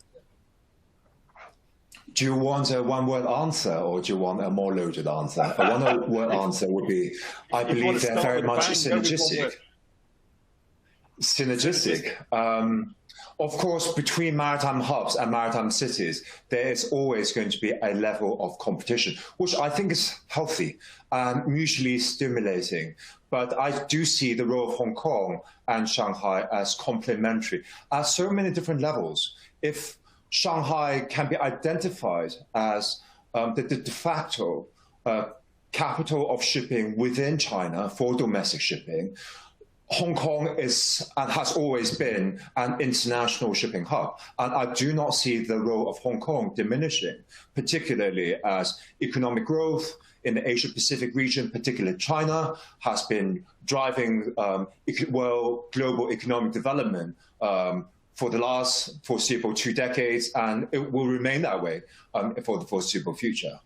Also, if you look at the role of Hong Kong and Shanghai, Shanghai is at the moment consolidating. So whereas before you will see resources in China and shipping being a bit more scattered between Shanghai and Beijing, a lot of consolidation is taking place in Shanghai at the moment. But if you look at Hong Kong, we have also stepped up the game. Within the last 12 months, Hong Kong has passed a very important law to make us hopefully a much more attractive place for leasing companies. You just had the panel about the leasing companies. Many of them are already present in Hong Kong, and hopefully we already have a much more favorable and friendly tax regime and overall business environment to attract not only Chinese leasing companies, but from around the world as well. And of course, another very important piece of news related to Hong Kong is the end of last year. As you're very much aware, BIMCO has added Hong Kong to the standard Charter Party clause with regards to maritime jurisdiction, that Hong Kong is a fourth place of maritime arbitration, in addition to London, New York, and Singapore. And if you compare the two, I would say their mutual strengths, while they overlap, they do complement each other very well. So I think I'll stop there. Indeed. That was more than one word, but every word was valuable. Mark Young, you have a foot in both camps to some extent, both with Hong Kong and Shanghai. If you agree with Heng Chao that they are supporting poles, if you like, where would you say the particular strengths and weaknesses are with both hubs? Can you hear me? Yes, indeed. Okay. I think Hong Kong and Shanghai were coexisting for a long, long time, and they all played a very important role. To answer your question, I think in the past several years, we see more and more shipping operators, and we see more and more the technical management companies has been relocated to Shanghai from the overseas or from other part of China, city and province. So I do notice that physically, Shanghai is playing more and more important roles in the shipping. However, I think Hong Kong, on the actual activity, has almost been stayed there. I know Hong Kong is very strong with its finance traditionally, arbitration business, insurance. So all these things and probably will stay in Hong Kong for quite a long time. But I can see the competition not just between the Shanghai and Hong Kong. I think you probably will mention Singapore in the future. So in some way, shipping has been decentralized in Asia, with different hubs popped out. So I think trying to just talk between Hong Kong and Shanghai is a little bit simplify the situation. Indeed. Us journalists, we have to do that from time to time, I'm afraid, as you well know. My apologies for that. It gets the debate going, is possibly the most constructive way of talking about it. Rosita Lau from INS, you are obviously based in Hong Kong, but you've worked in Shanghai a great deal and helped to set up operations there. Do you see much fluidity between Hong Kong and Shanghai now in this current time, or do you see them very much focused on their own centres of skill and resourcing? So the finance is staying in Hong Kong, whereas some of the operations, obviously shipbuilding and internal issues, are staying in Shanghai. Do you see there could be greater mixing in future? Julian, I think I was answer your question in a way as follows. Actually, I have been answering question like Hong Kong or Shanghai, which one will win or which one will lose. I've been answering this question for many years, on many occasions already. I think Heng made a very good summary as to how we should view the question. And for myself, basically, you're very correct that I have been leading our firm's China desk for many years. And I actually set up our Shanghai office in year 2000, even a year before China joined the WTO. And I witnessed really the development of the Pudong area. And of course, Hong Kong is, I have been practicing stationed in Hong Kong, and you're very correct that I travel all around. But I can see the interflow between the two places. Hong Kong has been an international maritime center for years already. And I think we have already risen above the level of, to see whether you are number 1 or number 2 or number 9 or number 10 by counting the number of boxes or containers enter your port or being exported. We are already above that because we are an international maritime center because of our all-rounded maritime services, rather than counting the number of containers coming in or going out, because Hong Kong still remains a very important entry port. Shanghai, yes, of course, is the development in the last 20 years or 30 years or 40 years after the reopening of China in 1979 is to be admired. So both are to be complimented for that. But I think for shipping, because shipping is very international, to me, whether a place really prosper or will further develop quickly depends on 3 words. 1, international. 2, free trade, free currency. And 3, the brain. It's the people who really are most important, because you can have all the hardware there. You can have all your ports, because as far as you have deep water bay, harbor, and then you have a lot of area for you to build container yard. But the thing is, where are your people and the brain? I think the important thing is in Hong Kong, we are born to be used to the culture of the East and the West. And a lot of people like myself, I was born in Hong Kong and then educated partly in Hong Kong and then in England, and then worked there for a while and coming back in Hong Kong and then going to China to work and then internationally. This is our norm. And I think this is the sort of people and the sort of brain that we need for international business like shipping. Secondly is really the international vision and the language ability. Because you've got to know what is happening in the world before you can really help pushing the industry. And of course, Shanghai is, as I mentioned, admirable in all these things. I think for the time being is both of us, Hong Kong and Shanghai, we have to catch up on different things. We both have our respective edge. For Shanghai, I think it's the software. They may have to improve and catch up a bit. Software meaning the system, the people, the vision of the people operating there. And for Hong Kong, basically is to be more competitive so far as competing with the other nearby ports, because we have been under great competition because of the throat-cutting price competition. But putting that aside, we are talking about maritime services. So just like England, London is also a great international maritime center. We are not talking about the number of ship owners in London. We are talking about the maritime law, the marine insurance services, all in London is really well number 1. So in Hong Kong is, I think, so far as the law is concerned, after the change of sovereignty over Hong Kong and the return of sovereignty over Hong Kong from England and Britain back to China in 1997.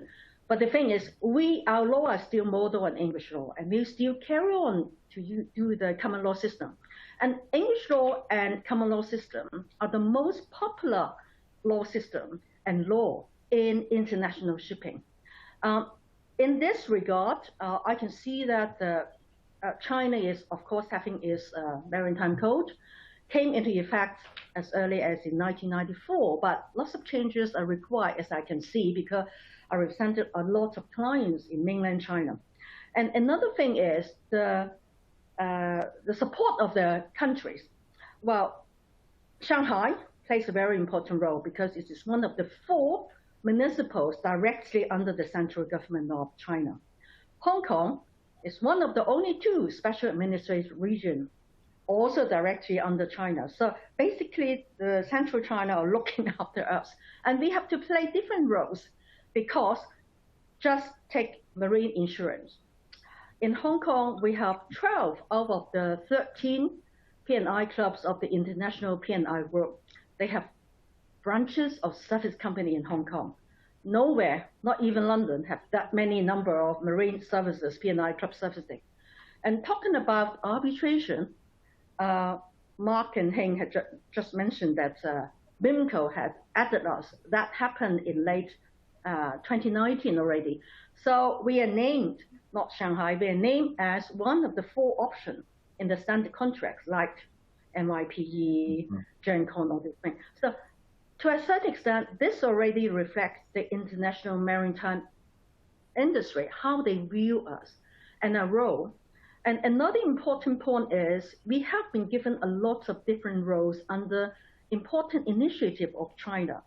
Under One Belt, One Road, we are called the super connector. You mentioned connectivity because we have to help Chinese businessmen going out to the world. We have to help the investors like Benjamin doing, coming into China through Hong Kong. And under the Great Bay Area Initiative, which is a regional initiative, but given the state power, so in 13 years' time, we are supposed to surpass the Tokyo Bay, the New York Bay, San Francisco Bay. And under this initiative, Hong Kong's role is you have to continue to be an international financial center. You have to continue to be an international maritime center. And one more, you have to be a dispute resolution center of the area and the region. So who are to do all these things? It must be the law. It must be the lawyer and all those who support them. So this is talking about the brain. We have to know the people. That's why BIMCO named us in the contract. So these are not without reason. So I think the point is that there are a lot of intervals. We all have different edges, but we all have shortfalls. So we have to catch up so far as the shortfall is concerned. And that we can work together. Why do we have to confront against each other? We can help each other. In the long run, there may be a third international shipping hub in China. Rosita, thank you for that. Julian, if I may, I just want to add very quickly to what Rosita said, because I recently led a Hong Kong Shipowners Association delegation to Shanghai in China. That's the first such delegation to China for nearly 2 years because of COVID. And the general impression I got when I was seeing our friends in the government in Shanghai is that they very much welcome further and closer ties and cooperation between Hong Kong and Shanghai. In fact, they recommended us to look more closely into the favorable policies existing in Shanghai to see how Shanghai can help Hong Kong shipping companies further develop. So I do see us not competing. We do compete, we will compete, but also, more importantly, work more closely together to create a better environment, not only for China, but for Asia and for the world. Indeed. Hey, Chao, though, could I ask, in terms of the question of law, principally, and then obviously that feeds down into finance, for Shanghai being in China, is it possible for it to grow in ways internationally? If I'm thinking about our international audience, perhaps, rather than just the mainland audience, do you think in the next 5 or 10 years it will seriously develop into an international center in ways, and fair enough if it's complementary to Hong Kong, as well as serving the mainland industry, being the mainland's shipping hub?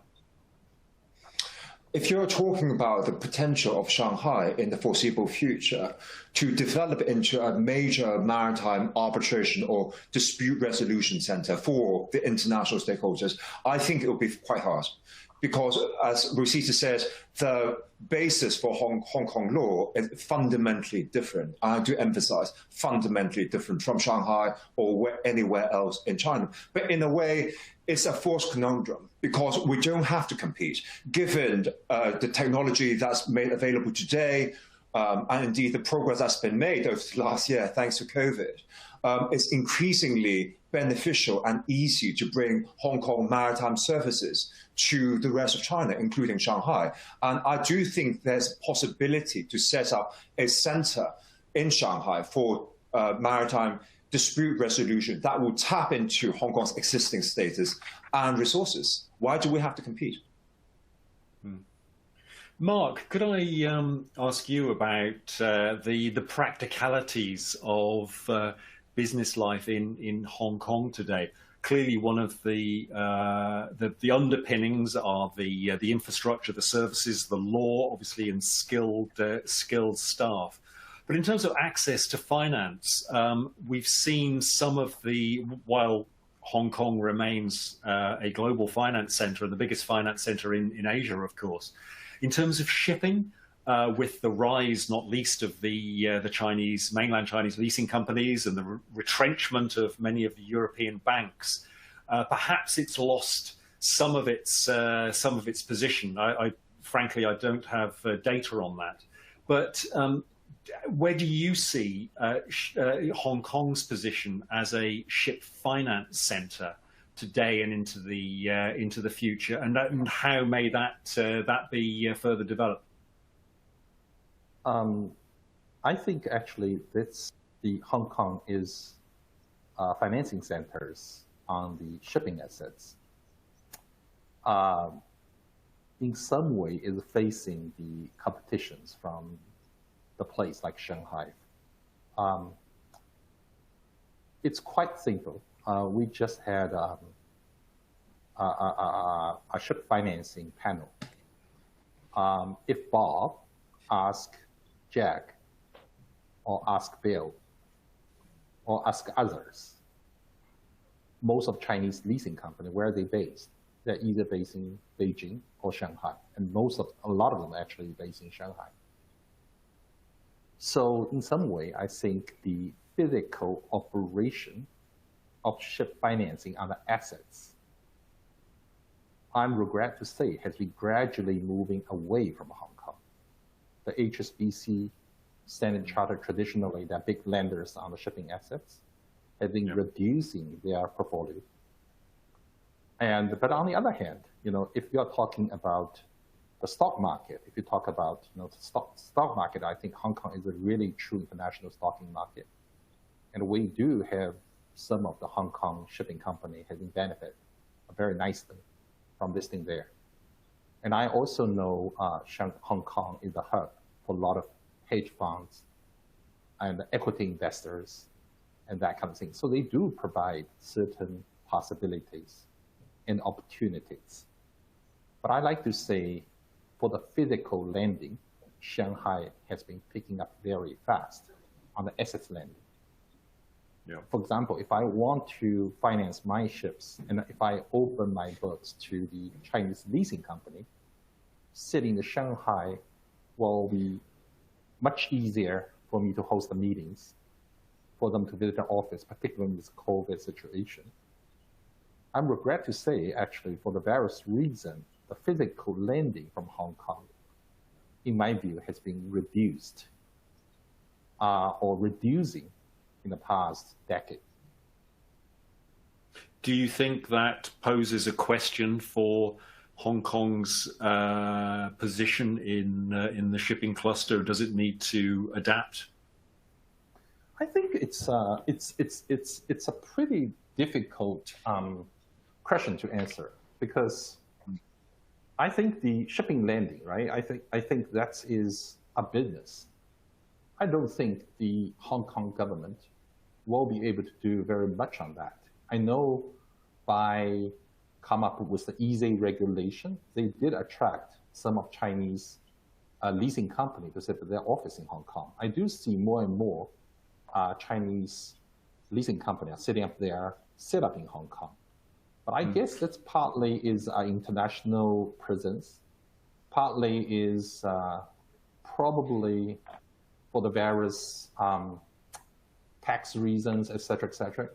But I don't see the big, they're moving the physical operational desk into the Hong Kong in a big way. I think that is today's world. So if you look at the one deal in the deeps, right? You will see there's a many layers of work can possibly happen everywhere in this world, and they are put together. So I don't think there will be very easy answer to yes and no on your or what we can do on your question. But I do see. I just thinking that the people's working in the shipping industry in Hong Kong inevitably will stay as the numbers of people today or even reduced in the future. I see we're galloping through the time. We're at our official end point now, but I trust we're having a very good discussion here. So a few more minutes would be great to do. Rosita, can I just ask you, and I'll ask Mark and Hing Chao in a moment as well, the same question. What would be top of your list of policy changes or adjustments, both in Hong Kong, for the Hong Kong authorities, and in Shanghai, to enhance their status as relevant, attractive locations for ship owning and operating businesses in the next 5 years? A couple of thoughts, if you could. Okay, I will start with Hong Kong first. I think, and which I have been advocating, is I want the Hong Kong government to really set up a maritime authority. Is having a great power, really coordinate all the sources like system, manpower, promotion, port and maritime development, all under one roof, but in the hands of an authority, directly under the government as a statutory body. It's not just like which I belong to, which is a Hong Kong Maritime Port Board. We have been doing everything, of course, free of charge, voluntary, and happy to help. But we need that sort of really statutory body leading us. That is, to be as strong as the other equivalent statutory body in other international maritime centers, to attract really the principals that are the small ship owners coming to Hong Kong. But having said that, we are already the 4th largest shipping registry in the world already, and the 1st, 2nd, and the 3rd. Julian, you know that they are flag of convenience countries. So putting aside all those flag of convenience, we are basically number 1. So whereas non-convenience flag registry. And second thing is, so far as tax is concerned, I want more tax relief regime. Last year, we have the special concession for ship leasing company, but we need more for like ship managers, ship agents, ship brokers. We all need that. And thirdly, we need more manpower development, which we also have been doing across the board. That is from owners, chief engineer, all these things. So we need people, system, really coordinated policy. We could really be a much, much even stronger international maritime hub. For Shanghai, Shanghai has a special place in my heart as well, because as I mentioned, I set up the office there at a very difficult time. And at that time, the market has not really opened. But the people there, like the people in Hong Kong, they are very smart. They can really adapt to new changes very quickly. I'm just talking about those really very educated, very commercially minded people. They also need some sort of coordination, because we know China P&I have moved their headquarters from Beijing to Shanghai some years ago.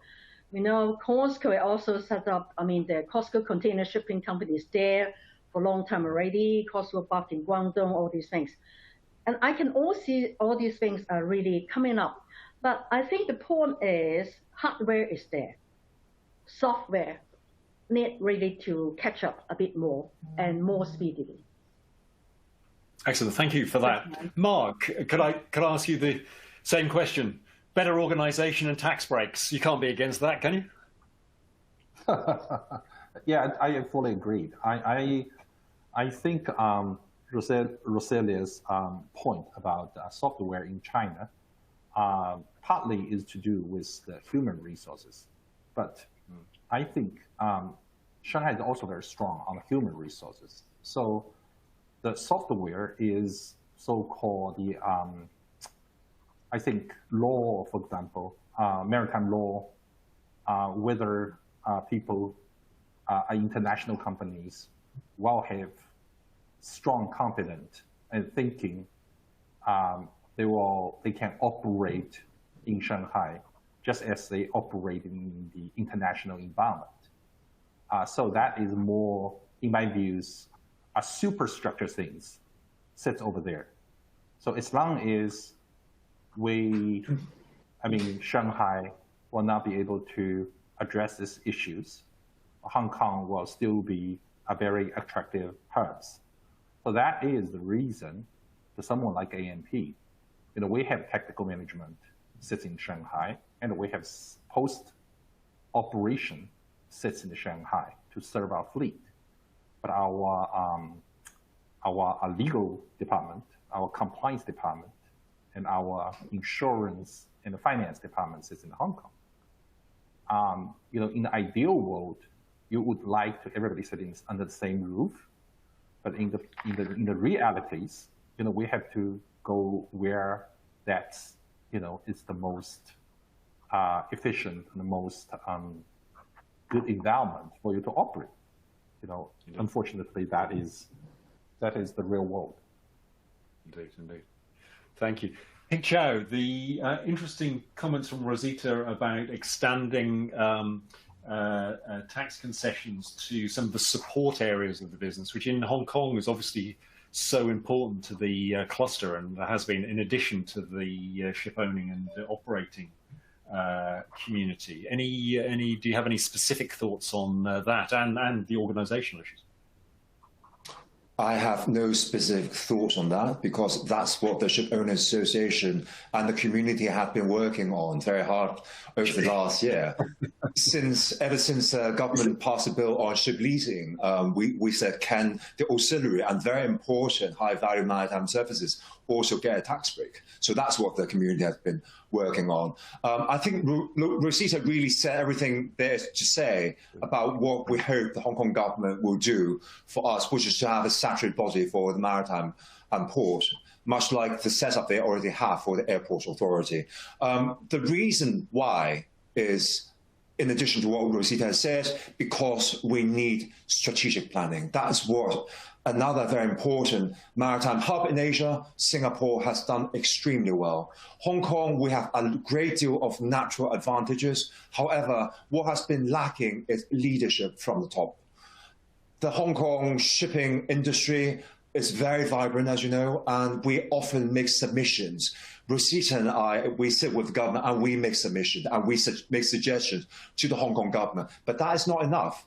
We need the government not only to listen to our thoughts and suggestions, but to digest it, to take it up to another level and see how best to promote Hong Kong's interests by coordinating with all the other government departments to come up with a short-term, medium-term, and long-term plan that will redound to the future development and the interests of the industry of Hong Kong. That's what we need.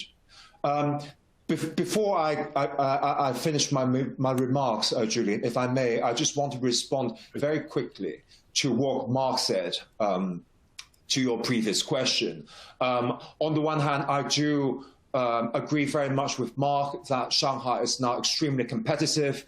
For us, Wakung, for example, if we're looking to buy a new ship, if we're looking to refinance a ship, we will also speak to our friends, particularly the leasing companies in China. So Shanghai offers another outlet, not just Hong Kong, not just Europe, but now China in particular. Shanghai is important. But I wouldn't say that Hong Kong has shrunk in importance as a result. If you ask some of your friends from the last panel, speak to Bill, for example, behind the front of a lot of leasing companies, they're also collaborating very closely with European banks and banks from around the world. Now, who do they speak to? Oftentimes speaking to the regional headquarters seated in Hong Kong. So even though a lot of times the direct financing deals between the shipping companies and other banks are intermediated through a leasing company, a lot of the deals are still done or involve Hong Kong. That's one point. The other point is I have not been so optimistic about the future of Hong Kong as a place for shipping, and in particular for shipping principles, commercial principles going forward. Again, Mark alluded to the fact that a lot of the leasing companies in China have set up shop or have used Hong Kong as a place to set up their SPVs. We can also look more closely into the example of CSSC leasing, which is, as you all know, the leasing arm of the biggest state-owned shipyard group in China, and their headquarters is based in Hong Kong. Their listing is in Hong Kong. I think they set the way for future leasing companies and shipping companies, not only in China, but for around the region, I would say around the world, for all the reasons, all the competitive strengths that Rosita and Mark have alluded to. So I am optimistic about the future of Hong Kong for ship finance and other respects. Thank you. Thank you. I think that's a very good point to leave on, that optimistic note, and also reflecting the complexity and importance of relations and networking within not only within individual hubs but across countries and across continents. Frankly, it's certainly one thing that I've seen in here in London, across to Oslo, Hamburg, Piraeus, Monaco. It's about networks rather than individual centres, and that is certainly something globally. Heng, Mark, Rosita, thank you very much for your time this morning. I look forward to speaking to you all about maybe more about the detail of business in due course, perhaps in the flesh at another conference or elsewhere. But thanks for your time, and thanks again, I should say, to all our speakers earlier in the day. Very much appreciated. As I said at the outset, this was a conference just to focus on some of these issues this morning briefly, to look at the importance of China still in these very interesting times with so many challenges, but also opportunities out there with these markets moving so dramatically. And we look forward to bringing physical events back as soon as they can, alongside the virtual, of course. So with that, I wish you all the best for the rest of the day, and thank you, and see you soon. Thank you.